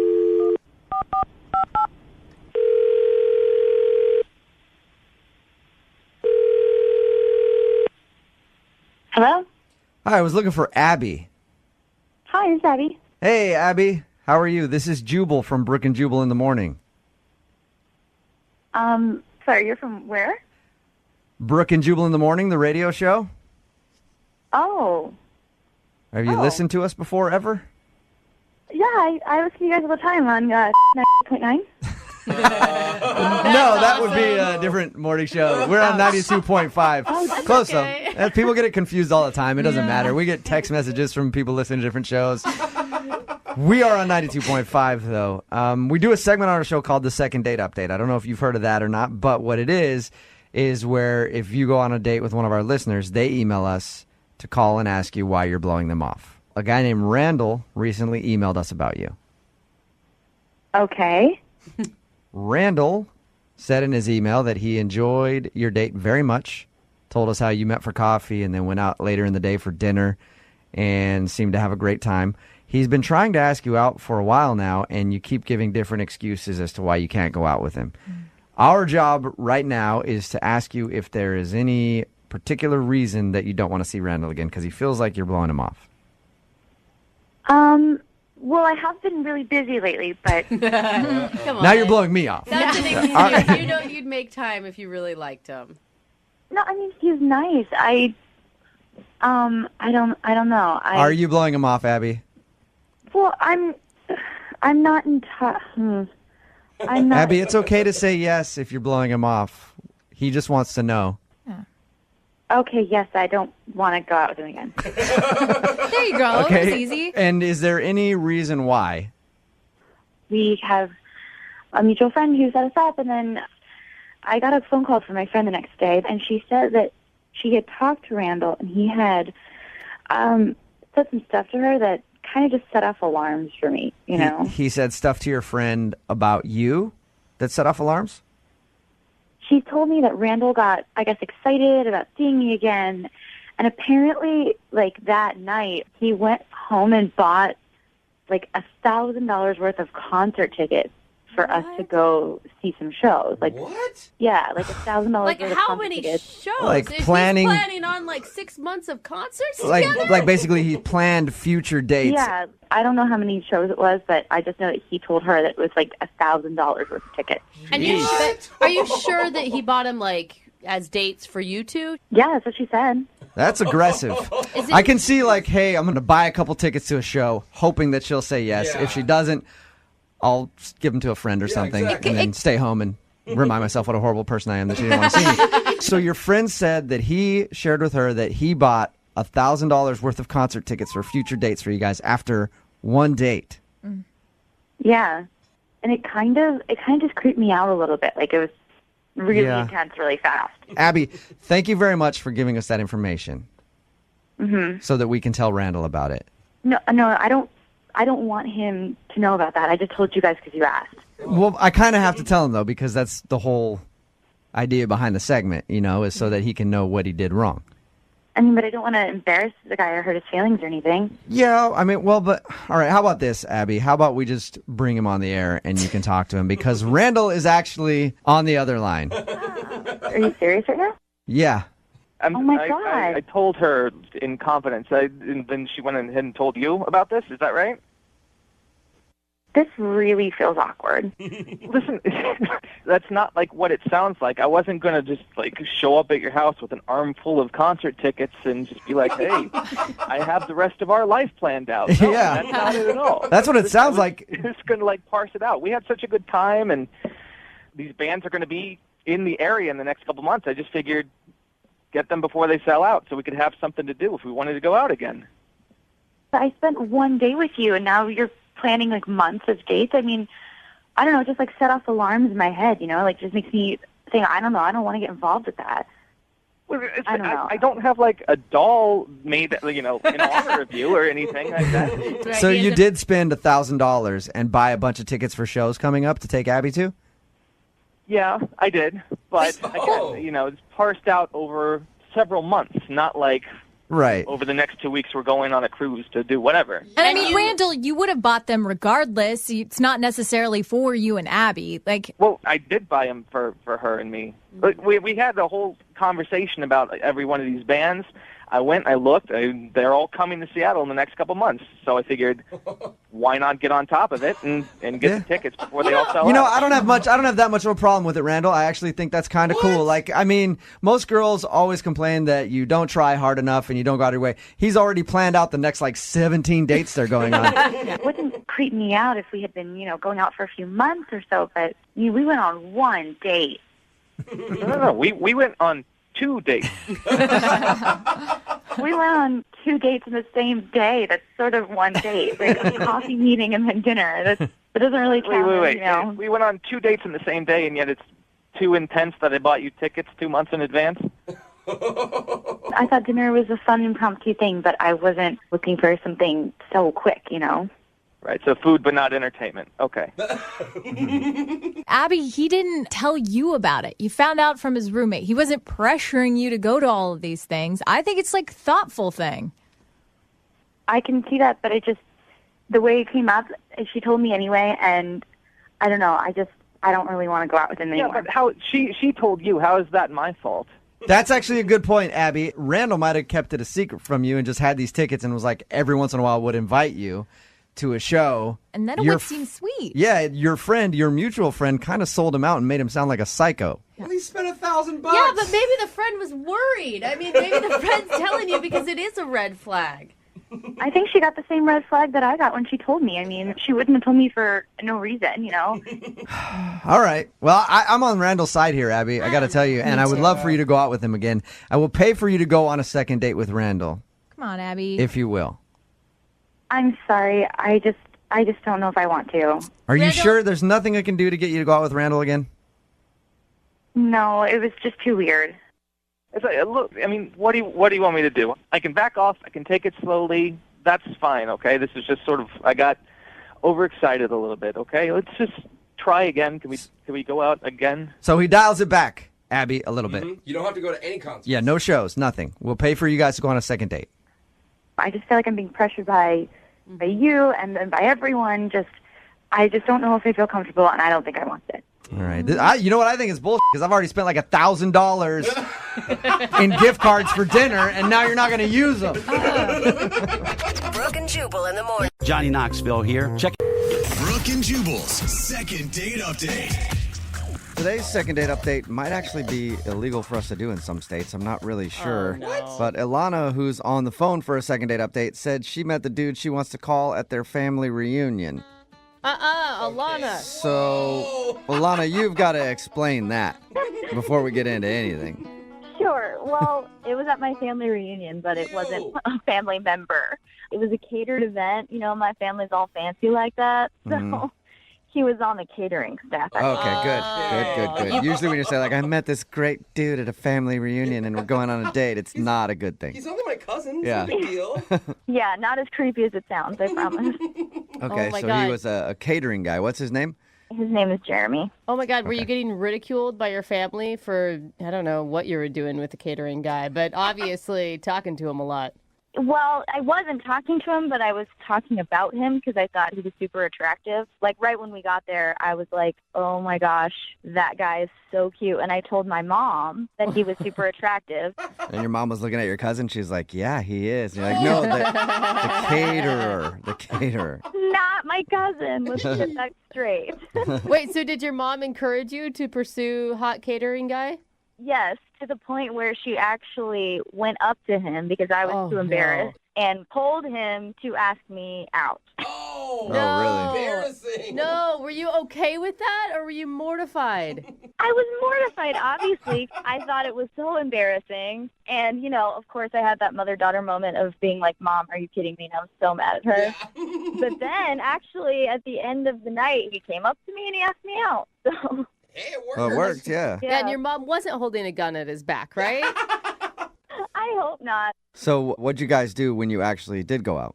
Well, we went to dinner, but it was so weird because when he came over to pick me up, he actually came in and he said hi to my mom, so that was kind of embarrassing. But he was super out of it when he picked me up, so I was like, okay, I was excited because he's so cute, and then he was acting really weird. Really? What do you mean? He was like drunk or high or something? Well, that's what I thought. Maybe he was, but then I talked to him about it, and he just said he was tired from all these catering gigs he'd been doing back to back. Oh, yeah. Okay, so you've been working a bunch. Yeah. I hope you didn't let him drive you to the restaurant. I'll be okay. Yeah. Let's just go. Yeah, well, in hindsight, I shouldn't have let him because, like, we went to the restaurant. It was fine. You know, he was still out of it, but we had a good conversation and stuff. But then on the way home, he ran out of gas. Oh, What? really? No. Yeah, and he just said that he had been really tired and, like, wasn't looking at the gauge and just forgot. Oh. Okay, so that's an awkward ending to your date.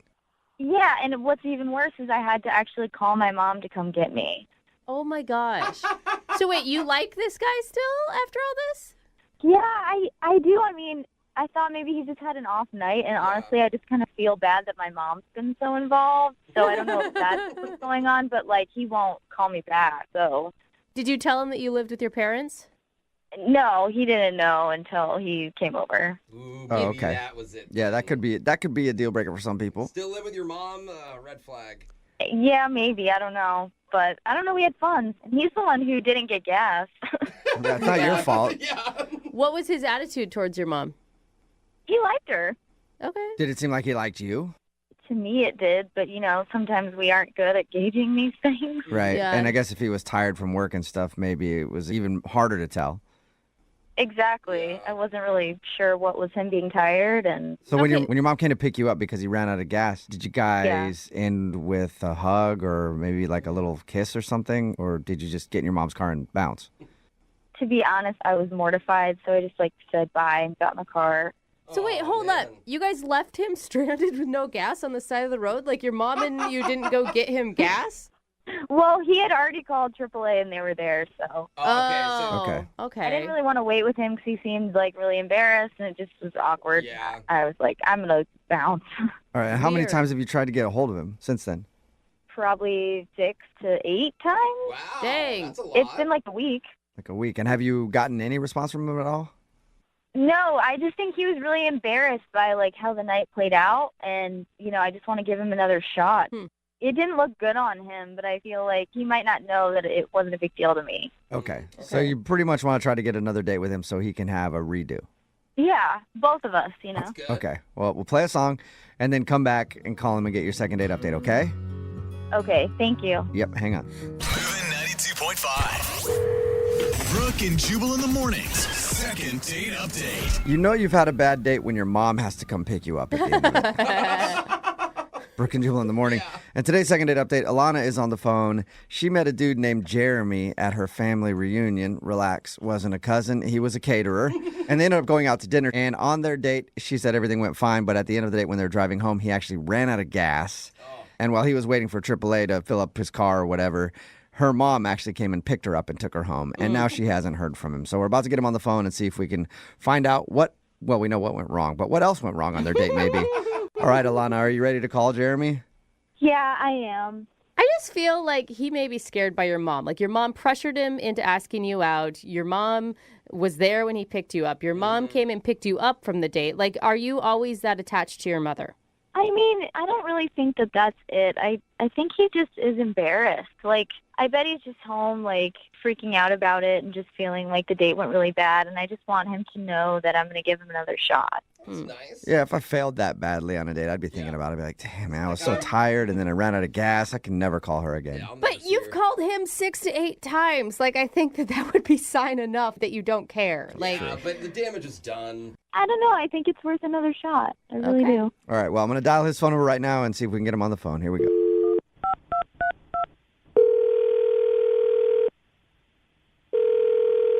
Hello? Hi, may I speak to Jeremy, please? Yeah, this is him. Hey, Jeremy, how are you, man? This is Jubal from the radio show Brooke and Jubal in the Morning. I'm sorry, who? Jubal from Brooke and Jubal in the Morning. It's a radio show. What's this all about? Well, I'm calling you because we do a segment on our show called the Second Date Update. Have you ever heard of anything like that? No, I don't think so. Okay, well, it's where if you go out on a date with somebody and then end up not calling them back after, they can email us to get you on the phone and ask what happened. And you went out with a girl named Alana the other day. Oh, my God. Yes. Are you kidding me? And Looks like you remember her. That's what this is about? Yes. It's about that date? Yeah, she emailed us. She told us about how you met. She told us about your date. And she also told us that she's tried to get a hold of you a bunch, but you're not returning any of her calls or text messages. This is crazy. Yeah, it's a little crazy. Okay, so what happens now? Well, we're trying to figure out why you won't call her back. So, you have an answer for that? Oh, yeah, I can definitely tell you all about that date, but I want to know what she told you. Well, she told us that you met her at a family reunion. I guess you were a caterer there. Yeah. Yeah. And she said you guys went out to dinner, and when you picked her up, you seemed a little tired. Said that you had been working a bunch, and then you ran out of gas at the end of the date, and that's where things ended. Yeah, that's the short version. Well, she Okay. also added that like her mom pressured you into asking her out, and Yeah, I mean, I thought it was kind of cute, actually. Like, her mom came up to the bar and was like, hey, my daughter's interested. Will you ask her out? I saw her daughter. I'm like, yeah, daughter's cute. Why not? Like, can't hurt anything. So you said I got the short version. What's the long version then? Keep in mind we're on the radio, so don't be like 20 minutes. I mean, just like, what's the meat that we're missing? So I go and pick her up at her mom's place. That was kind of a red flag number one, right? Like, I kind of expected her to have her own place or to like some roommates. But right away, as we're like driving to the restaurant, I find out girl is 19 years old. Oh, wow. Okay. she didn't. Legal. Well, yeah, legal, but also like, how old are you? I'm 28. Yeah, I was going to say, you don't sound like a 19-year-old to me. I mean, even if No, you were man. 23, maybe that's on the edge because it's 4 years. Dude, But like, I've been out of college for 5 years, and she's been out of high school for like 1. yeah.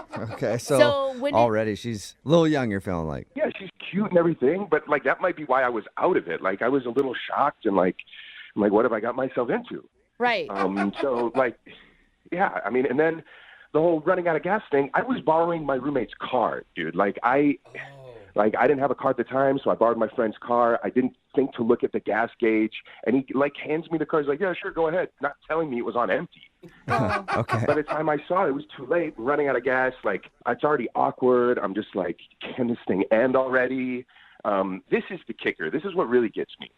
When mom comes to pick her up, as she's like going back around the car, she pulls me aside and says, by the way, I have a son who's into you too. Would you want to go out with him? What? Yeah. Mom is just wingmanning for everybody, and also kind of low blow to her daughter. Like, The whole thing was so strange, man. Like, don't get me wrong. I think it's really flattering that Whole family wants that you. this woman wants her son and daughter to date me.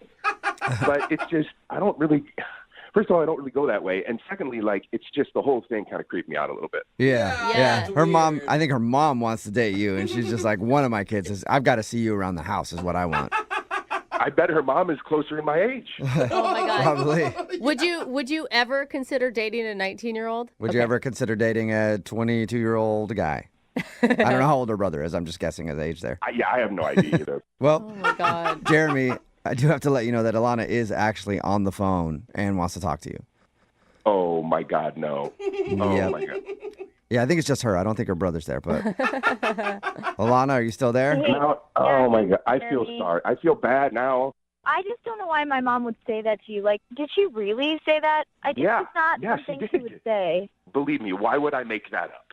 Like, I don't know. Like, I've never had anything like that happen to me before. So, yes, your mom did say that to me. She did ask me if I wanted to go out with your brother.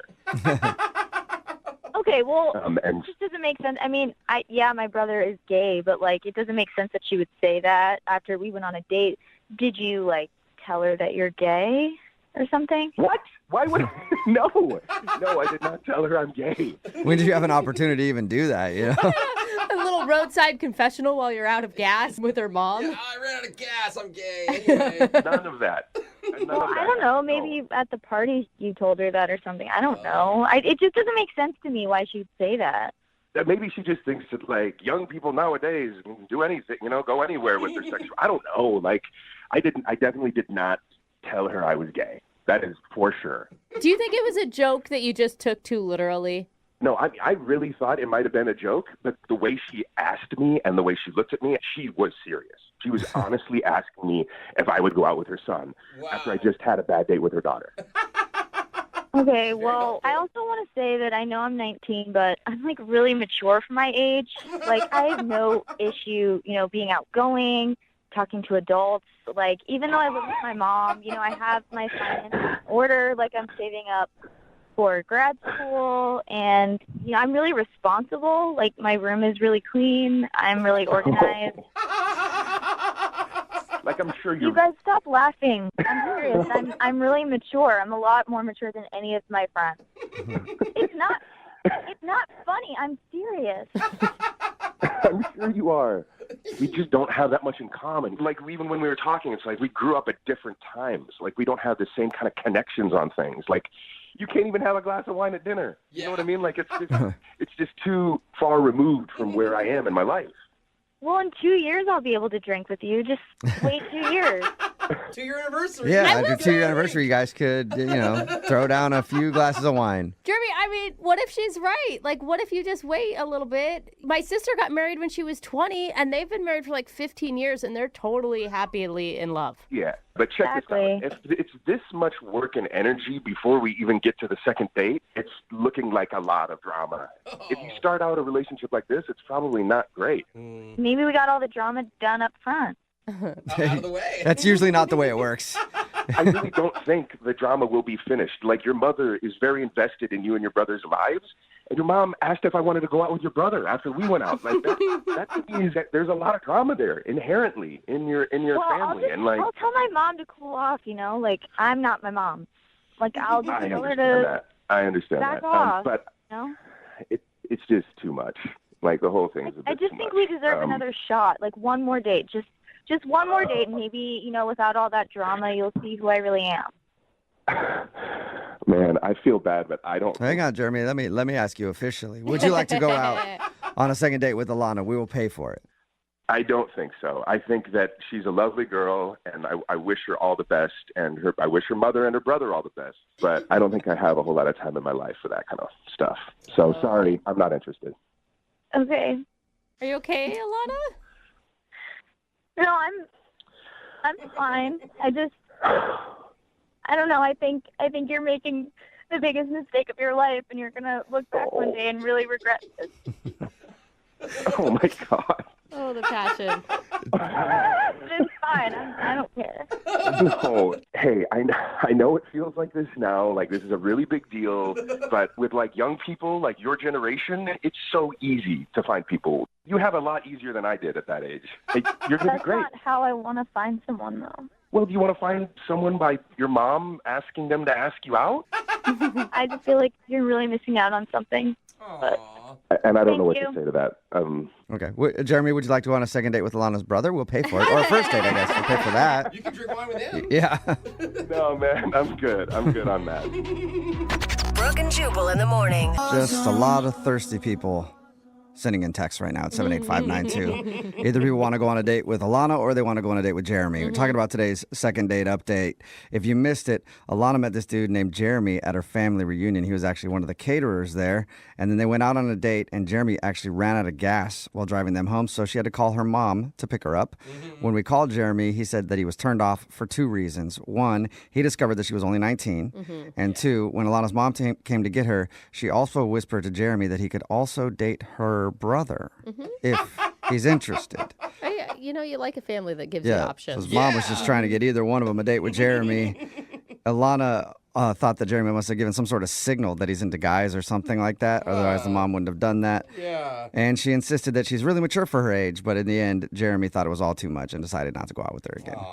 But everybody else on the text board wants to go out with either one of them. So I'm sure they'll find a date somehow. They'll be all right. Yeah. Remember, if you want to do a second date update, all you have to do is email the show, and we will call the person who didn't call you back. Brooke and Jubal's second date update. Do you guys know that 1 out of every 10 relationships now starts online? Really? Really? Yeah. According to a fact you just made up? No, I actually read that one. This is a real fact. Okay. I'm Normally, surprised it's not more. 99% of the things I say is complete made up lies. Yeah. But that's actual true. I saw that the other day. I'm Anyway. guessing our next couple met online? Yes. Colby is on the phone with us right now. Colby emailed us about a girl that he went out with called Pia.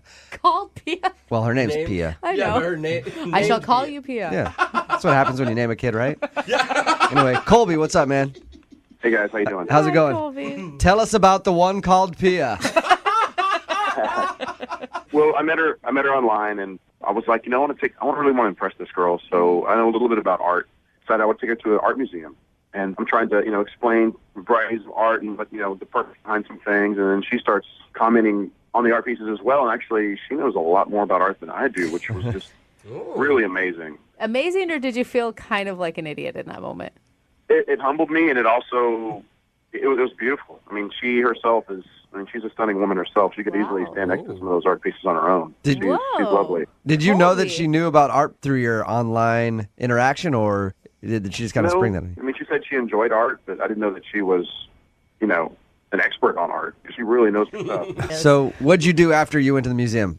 Well, the museum went really well, so I thought I would try to continue this date and asked her if we could get a couple of drinks, and she seemed game for that. So we went and had a couple of drinks. And then she hopped behind the bar and started making all the drinks better than the bartender. She's just a big one-upper, isn't she?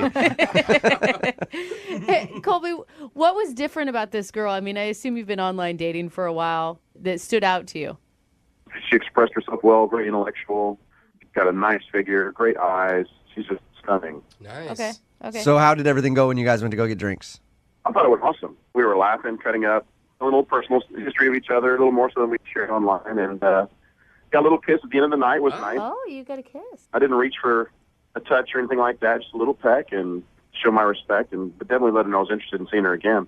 Give her a peck to show your respect. That's I like nice. that. I like it. But so just a standard kiss at the end of a first date. Was there any kind of weird conversation that would lead you to think that she's not getting back to you because of something you said? Man, nothing at all I picked up on. So the conversation at the bar was just normal, everyday.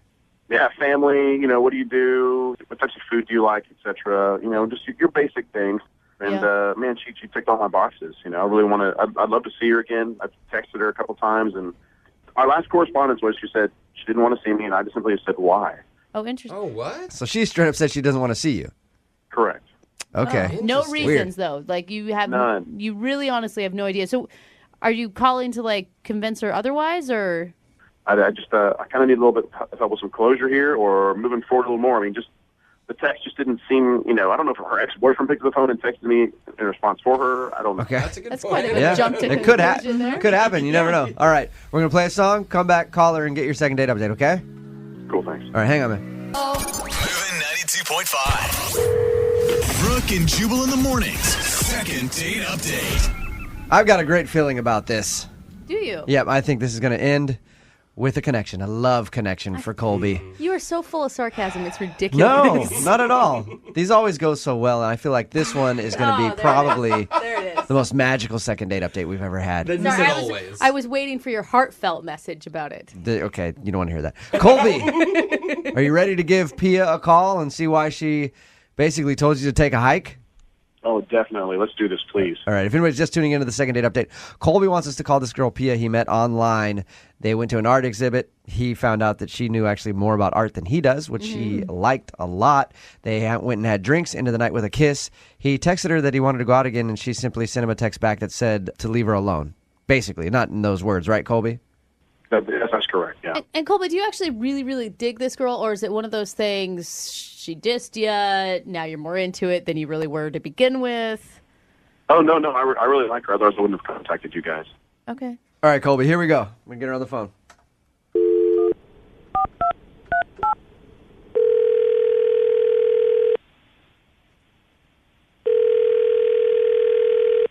Hello, Hi, is Pia there? this is she. Hey, Pia, how are you? This is Jubal from Brooke and Jubal in the Morning on Moving 92.5. What's going on? What? This is Jubal from Brooke and Jubal in the Morning on the radio station Moving 92.5. We do the morning show. Okay. How's it going? Fine. How you doing? I'm good. I'm calling you because you recently went out with a friend of mine, a guy named Colby, who you met online. What? Yeah. I know it sounds kind of weird, but Colby said he had a really good time with you, but you sent him a text message that said you're not interested in seeing him again and you don't want him to contact you anymore. Why is that? We're just not compatible. Why? What makes you guys not compatible? He said that you guys both liked art, actually was very impressed with your knowledge of art. He also shared that he enjoyed the conversation you had at the bar and you even ended the night with a kiss. Pia, the way he painted it was that it was the perfect date. We're just not compatible. He's a Gemini and I'm a Capricorn, and it's a disaster waiting to happen. And I'm going to stop it before it gets started, and that's why I put an end to it. Is it wait, so your reasoning, Pia, is really because of your astrological signs? Yeah. They don't mesh? Pia, are you serious? Pia, I got to let you know I'm a Gemini. I don't know how this is going to work out for us on the phone even. Yeah, there you go. Yeah, so you guys know that she probably has like mood swings and is irrational sometimes, and sometimes it's probably like we're two different people, right? Brooke does Interesting, yeah. So you don't want to date a Gemini. Okay, I guess I get it now.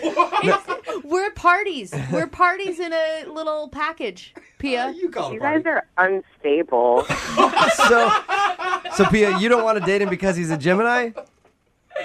Yes, Geminis and Capricorns do not go at all. That's it? What? It's just a sign. Hey, Colby? Oh, my gosh. I'm shaking my head. Because He's on the she phone? knows. Yeah, Pia. Colby was on the other line, and he heard everything that you just said. Oh, my God. Say hi to that dirty little Gemini, Colby, Pia. I can't believe you. That's ridiculous. Our zodiac sign is the obstacle here. Okay, and this is a perfect example, Colby. This is a perfect example of your irrational behavior. You're going to call the radio station and put me on the air? It doesn't even make any sense. You're on the other line, and you didn't even say anything. You could have called me and asked me why. You could have left a message, but you're just sending me text messages. You're so indecisive. I just can't. I'm not going to have that in my life, okay? So you need to accept it and deal with it and move on. Goodness. Yeah. Frankly, I'm on Pia's side here. Completely. You are irrational. You're being irrational, and your mood swings and everything else. Pia, I'm sorry that you had to go through this. Colby? Thank you. Colby, what do you have to say for yourself? This is just beyond. We went on one date, Colby. Like, stop being so sensitive. Are you sure you're not a Pisces? Wow, Pia. Wow, she is aggressive. I mean, she's right about the Pisces. My husband's a Pisces, and he is really sensitive. but no, come on, Pia. Are you being... Why? Well, it sounds like you're the professional in zodiac. Cry me a river, okay? Pia, don't you think that the zodiac could be kind of like general guidelines, but maybe there's some outliers and some exceptions to the rule? No. Oh. There's no exception to astrological signs. Wow. But Pia, are you telling me that you thought that he was just horrible during the date as well and exhibited every horrible sign of a Gemini, and that's why you can't ever be with him? Or you're just predicting things that you don't even know are going to happen? I didn't think that he was horrible. I said that he was very handsome, and we had a lovely evening, but that's a deal breaker for me because this is a perfect example of the behavior that he will display if we were to continue a relationship together. He's sneaky. He's going behind my back to find things out. He was on the other line. Like, who does that? Wow. Wow. Pia, what sign are you supposed to be with? Yes, please. Tell me that. Libras, because they're balanced, and Capricorns need somebody very sturdy and reliable, just like ourselves. So that would be my ideal sign. Colby, do you still want to go out with her again? Would you? Yes, I would. But then again, I'm not an irrational Gemini, so that's probably why I would give it another shot. Hey, I'd love to send you guys out on a second date. Would you be interested, either one of you, in going out again? Pia, please, would you go with Colby one more time? We'll pay for the date. Are you guys really even asking that question? Did you hear what just happened? Were you listening to anything that I said? Wow. Sorry. It didn't sound that bad to me, really, if I'm being honest. Well, of course you'd say that. You're probably a Virgo because you're fussy and I can't even handle this anymore. You guys are giving me a headache. Pia, I am a Virgo. You are? Yeah, and I'm not proud of it. I think it's the worst sign out there. I hate it. So. And you are kind of fussy. Yeah, so you know, you're aggravating. She is? Are we talking to a psychic? If you don't have your right amount of chicken breast every day. Or Pia, how did you not just know we were calling when we called? Brooke and Jubal in the morning. Guy on the phone for a second date update today says the grossest, most embarrassing thing that has ever happened on a date happened to him. Oh, no. Oh, no. He didn't say what it was. I'm really interested to find out. But before we do that, David, how are you? Hey, guys, I'm doing good. How about yourself? Good. You're recovering from whatever gross thing happened on your date? Yeah, man, it was very embarrassing on my part, to say the least. Okay, I want to find out what that is. But before we get there, first, let's find out about your date. What's her name? Bridget. Bridget, okay. And where'd you meet Bridget? We actually met on an online dating site. Okay, have you done a lot of online dating prior to this? No, I'm actually quite the novice to it, but I've been single for a while. Let me ask you this. After this gross thing happened, will you ever online date again? I will for sure. I'm not sure she will, though. Now I'm really, really curious. Well, what'd you guys do on your date? We actually went to dinner by the waterfront. And how did that go? Everything at dinner was great. You know, we were getting to know one another, just learning a lot lot her. You're right. Gross. Oh, stop it. God, Yeah. that is disgusting. Actually having conversation. That is nasty. when you guys were in the middle of the date, did you feel like, oh my gosh, this is like even better than I expected since you hadn't been online dating much? Absolutely. Yeah, I was 100% like enthused. You know, I was all about it. If everything went so well, why do you think she's not calling you back? Because of the gross thing. The gross thing was horrible. That's kind of why I'm thinking that she's not responding to me. Okay, now I have to know what it is. What's the gross thing that happened on your date? Well, let me set it up for you. After dinner, her and I, we decided to just take a nice little stroll down the waterfront, you know, enjoying the scenery, you know, the sights and sounds. We decided to grab some ice cream. You know, I was trying to be cute and charming, you know, a little ice cream after dinner. This sounds romantic so far. Yeah, you know, that's what the angle I was going for. Yeah. And so we're walking, and we get to the end, and it was perfect. It was beautiful. The sun was setting at the most opportune time. It just felt right. My instinct felt right. It was like at the moment, you know? And that's when you messed your pants. I was hoping he was going in for a kiss, but maybe. No, thankfully that didn't happen. Oh, Thank God okay. that happened. No, yeah, I went in for it. I went in for the kiss. But she wasn't like looking at me, so I kissed her on the neck. Okay. Okay. And what'd she do? Did she get mad at that? Turned on? No, she was very responsive. It was awesome. Like, she looked at me, she closed her eyes, and leaned in for the kiss. So I responded, and this is where it gets bad. Okay. So as I'm leaning in for the kiss, I have bad allergies, and something just hit my nose. I couldn't stop it, and I sneezed in her mouth. Oh, gross!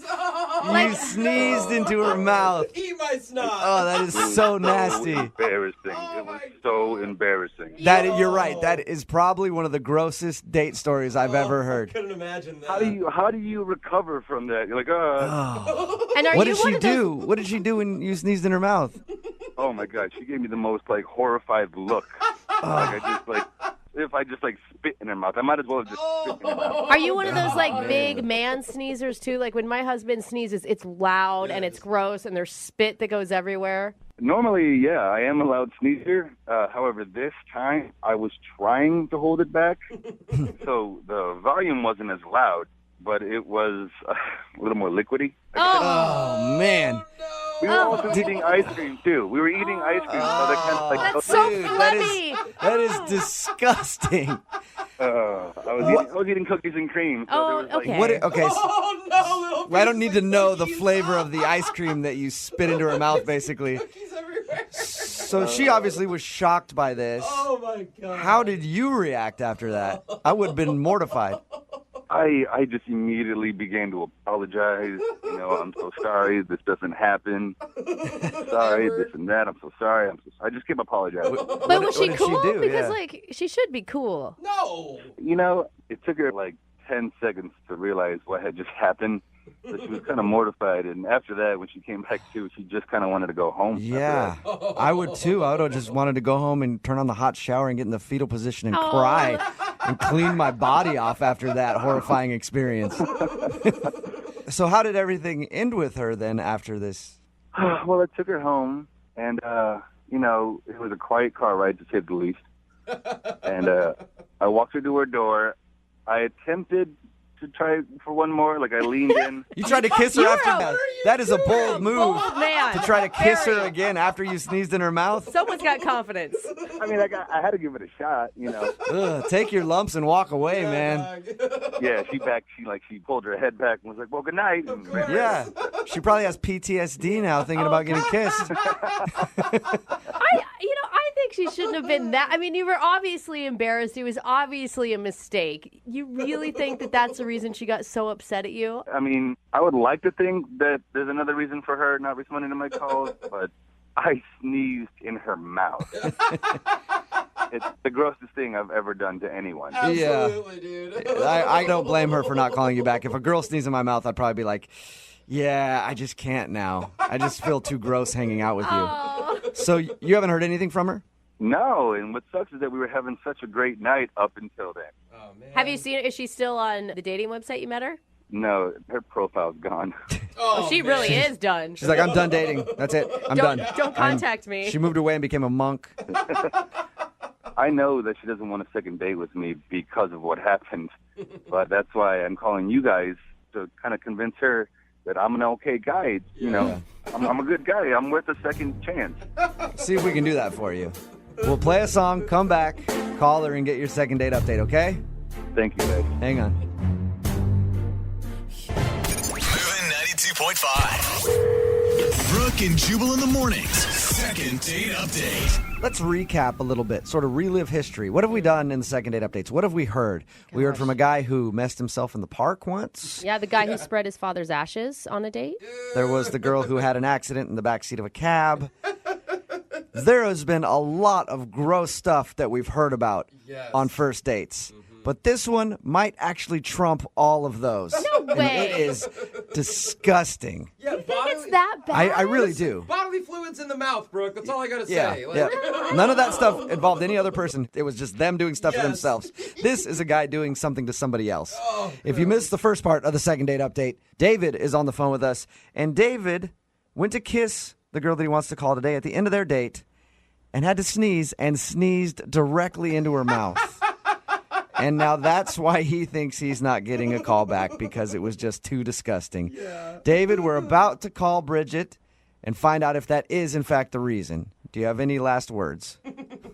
I just want her to, you know, I don't want her to think that I'm a bad person. I don't want such a beautiful thing that happened get ruined over a sneeze. I don't think that she would think you're a bad person necessarily, but I could see her not calling you back just because she... Or a gross person. A gross Yeah, person. she's probably not the most attractive thing you can do on a date, for sure. All right, well, I'm going to dial the phone number right now, get her on the phone, and get your second date update, okay? Thank you.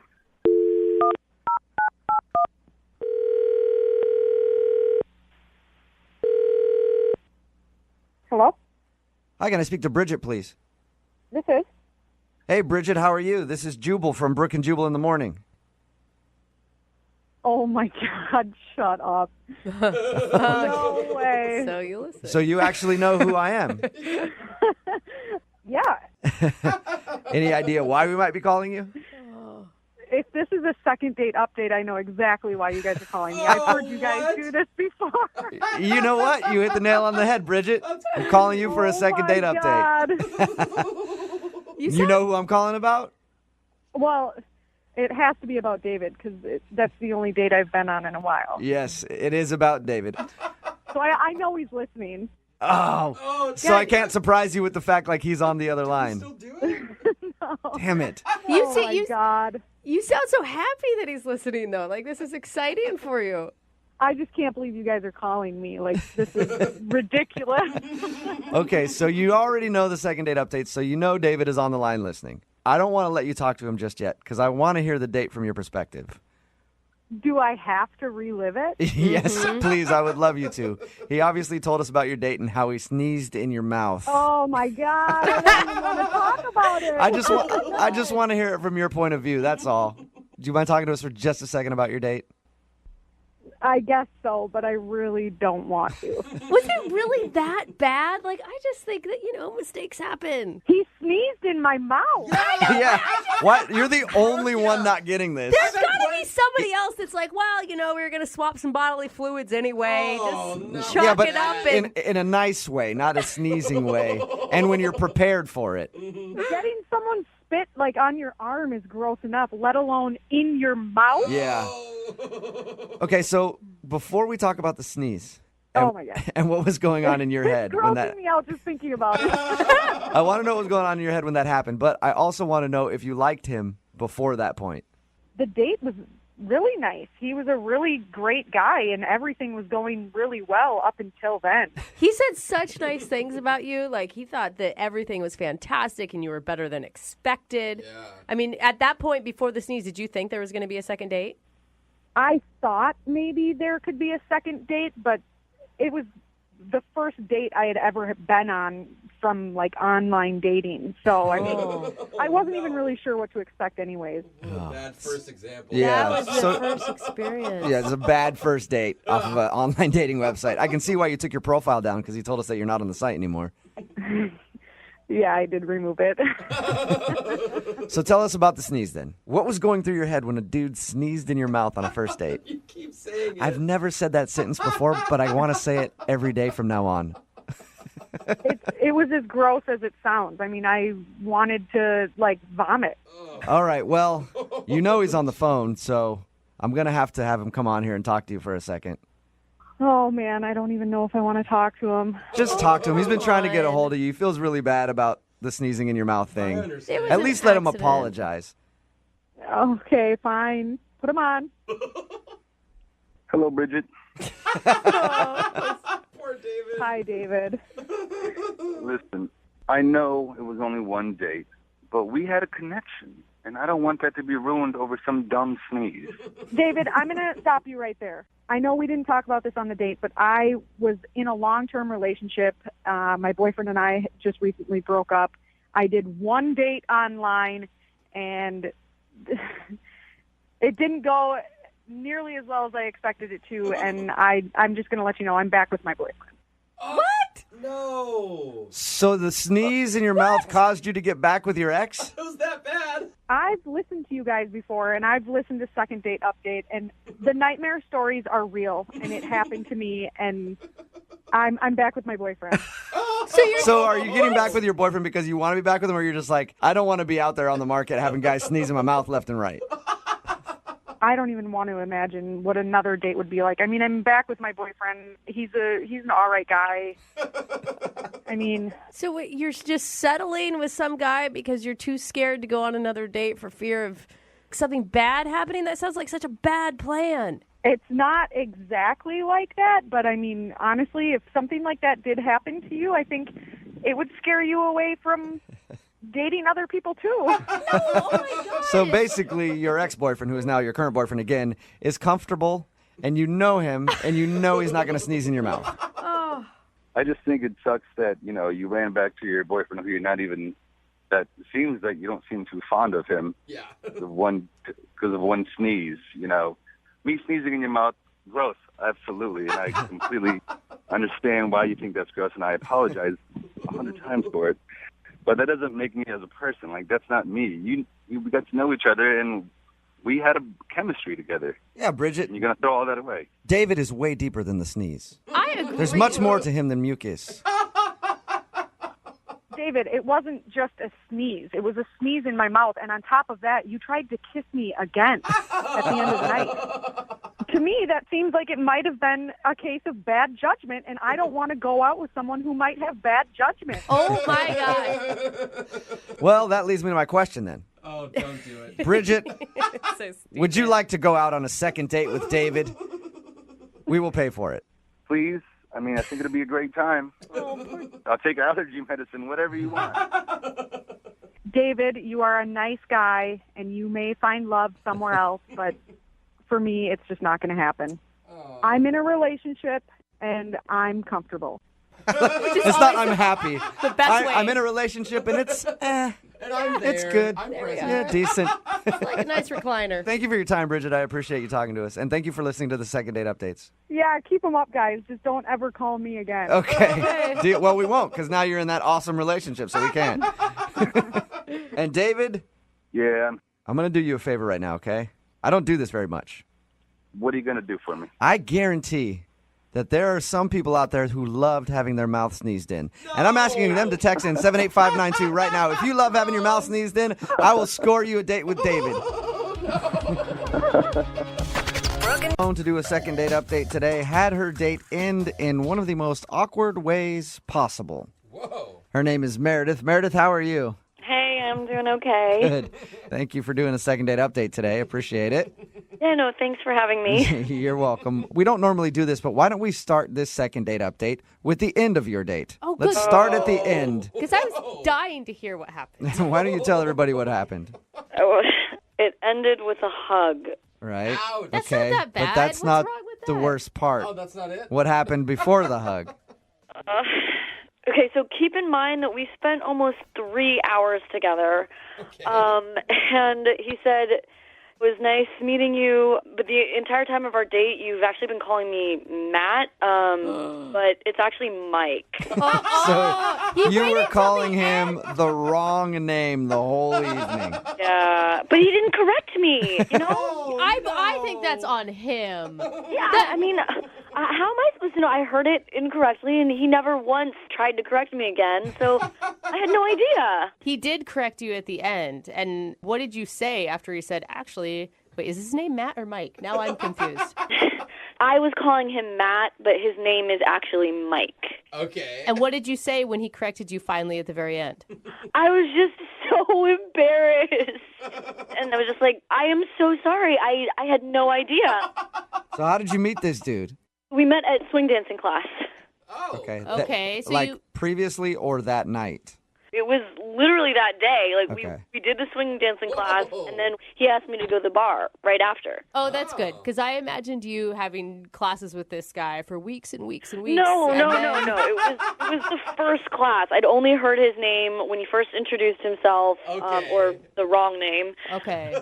That makes it a little more excusable then if it's Right. the first night that you met him and you got his name wrong. Not if you guys had known each other for a while. Right. And I assume you thought that the drinks after dancing were going great. Yeah, I was having a really good time, and I thought he was too. I was hoping that, the night would just keep going on. Maybe we could do something after, or, get another drink or something. But he ended up saying that he had to go because he had work the next day. So, I don't know. I thought he was really enjoying himself, so I was a little bit disappointed. Other than the name stuff, what did you like about this guy? Why do you want to do a second date update? When I first met him, he just seemed really, goofy, and he said something really funny. When I first showed up to class, I looked around, and I was the only person who wasn't in a couple. I was the only single person. I mean, I was pretty sure that there'd be other people there, but it was just me and him, so they immediately matched us together. And he cracked a joke. He made me feel less embarrassed, and he was just like, maybe we should just get married and make this less awkward. Whoa.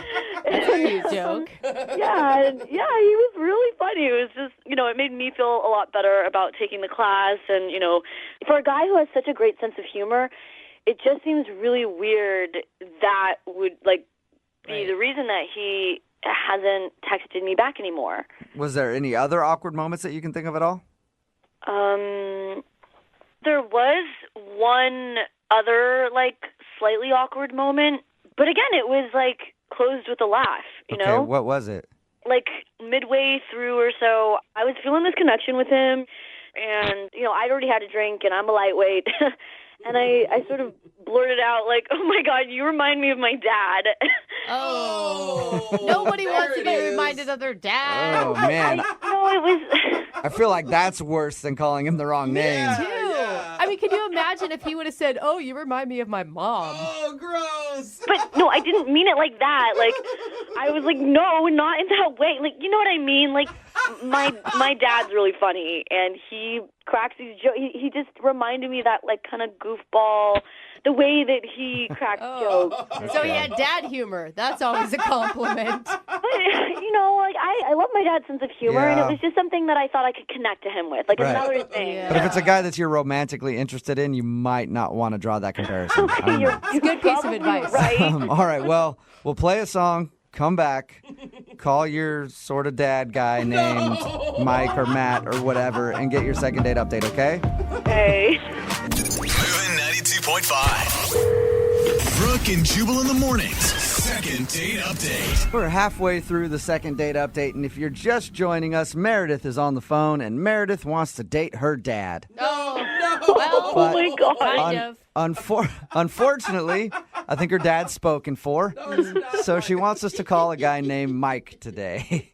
The reason I say that is because during the date, Meredith laughed and said, "You remind me of my dad." And there was an awkward moment then, and there was also a major awkward moment when at the end of the date, Mike said, "Hey, by the way, you've been calling me Matt all night." And then they shared a hug, and he walked out of her life forever. Oh my gosh. Okay, Meredith, we're about to call Mike and see why he's not calling you back, even though we think we might know the answer. I feel horrible that happened, but we had such a good chemistry together. Yeah, but listening to that recap, don't you even feel like you totally ruined that date? Not totally. I mean, under the circumstances, it wasn't the worst thing that could happen. Yeah. You just told him that you remind him of your dad. That's all. I mean, you Not a could have big said deal. it while you guys were naked in bed together, and that would have been worse. You're right. Oh, God. He knew it was the sense of humor. I explained, All right, I'm going to dial his phone number right now, okay? Oh, God, I'm nervous.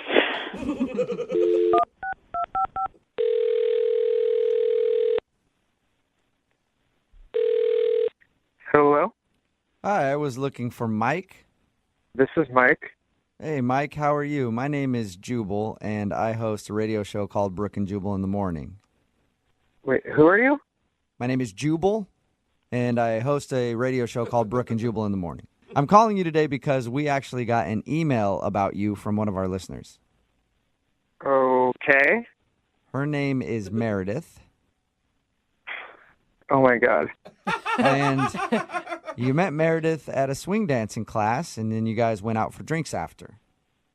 Yes, that happened. Okay, that is confirmed. Good. Okay. I'm glad we got that out of the way. We're all on the same page. Well, Meredith is wondering why you're not giving her a call back after your date. Really? Yeah. So she asked us if we could get you on the phone and figure out if she did something wrong. All right. All right. Well. All right. What? All right, you can tell us what happened, or? Is this whole thing just a joke? No, it's not at all. It's a segment we do on our show called the Second Date Update. That's why I'm calling you today. I'm wondering if Meredith did something wrong on your date.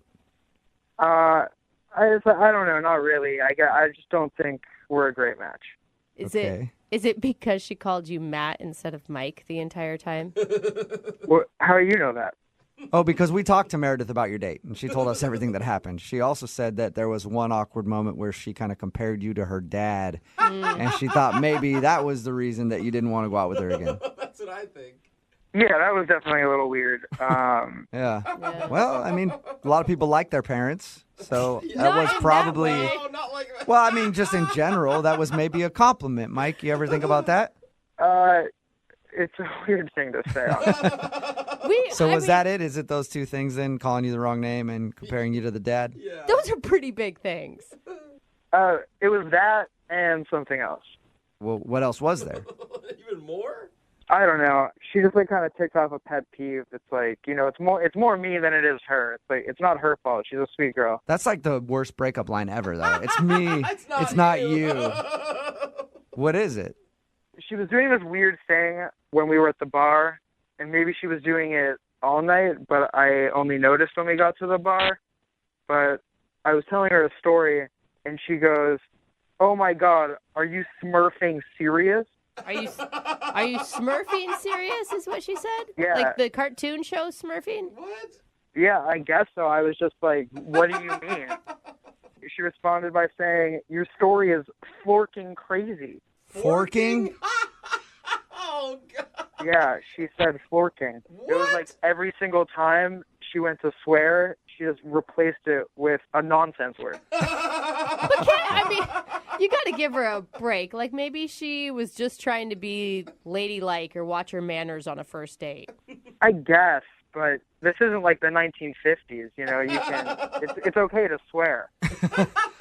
Was it just that instance, or was it more than that? Yeah, I'd be telling her a story, and then she just cut me off and yell something like, "Holy heckle specks." Ooh, wow. She said that?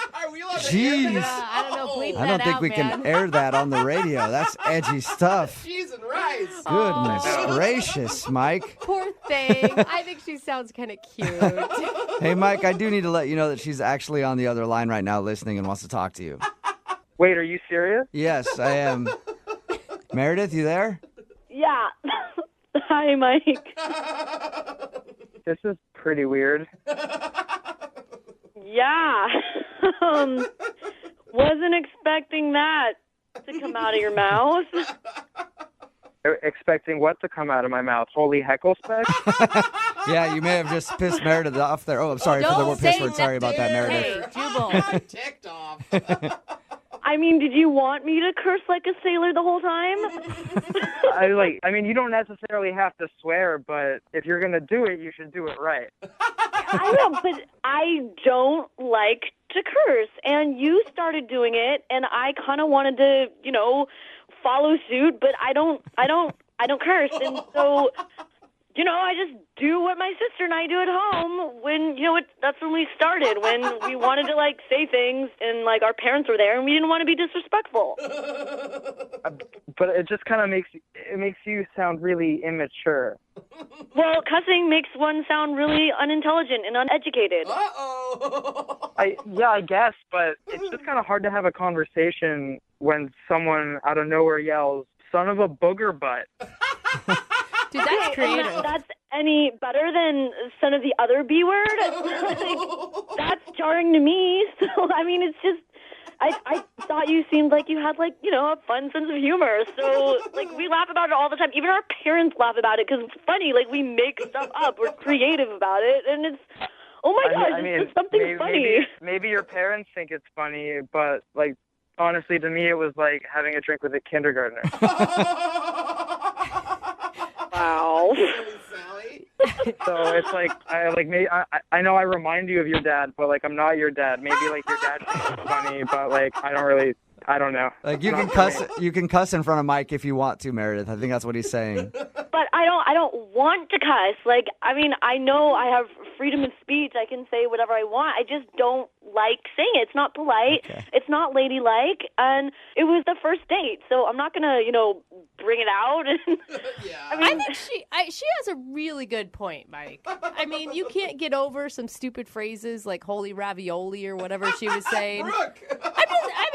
I cuss like a sailor, but to each their own. I mean, yeah, exactly. I each their own, but I'm just not into it, I guess. I kind of want to feel like I'm talking to an adult. Especially if it's someone that I'm gonna, potentially be in a relationship with. Mike, maybe you want to reconsider. Maybe she can tone down the nonsense words or whatever, and you guys could go out again. Would you like to go out on a second date with her? We'll pay for it. I maybe if she agrees not to. I can't believe I'm saying this, but if she agrees not to use that kind of language. I can't believe you're saying that. Meredith, can you watch your mouth? She doesn't hold her tongue. Can you watch your mouth to go out with Mike one more time? I mean, yeah, I honestly don't really do it with other friends. It's just something that my sister and I did, and then Meredith, the comment with the dad. Yeah. I think you should just own that you were the offensive one on this date for probably the first time in your life. I'm sorry, Mike, not Matt. Would you like to go on a second date with me if I tone my language down? Sure, let's give it another try. Nice. All right, nice. A successful second date update. Congratulations, you guys. Thanks. Thank you so much. You're welcome, you guys. Go out, have fun, and then snarf all night long. Just snarf till your hearts are content.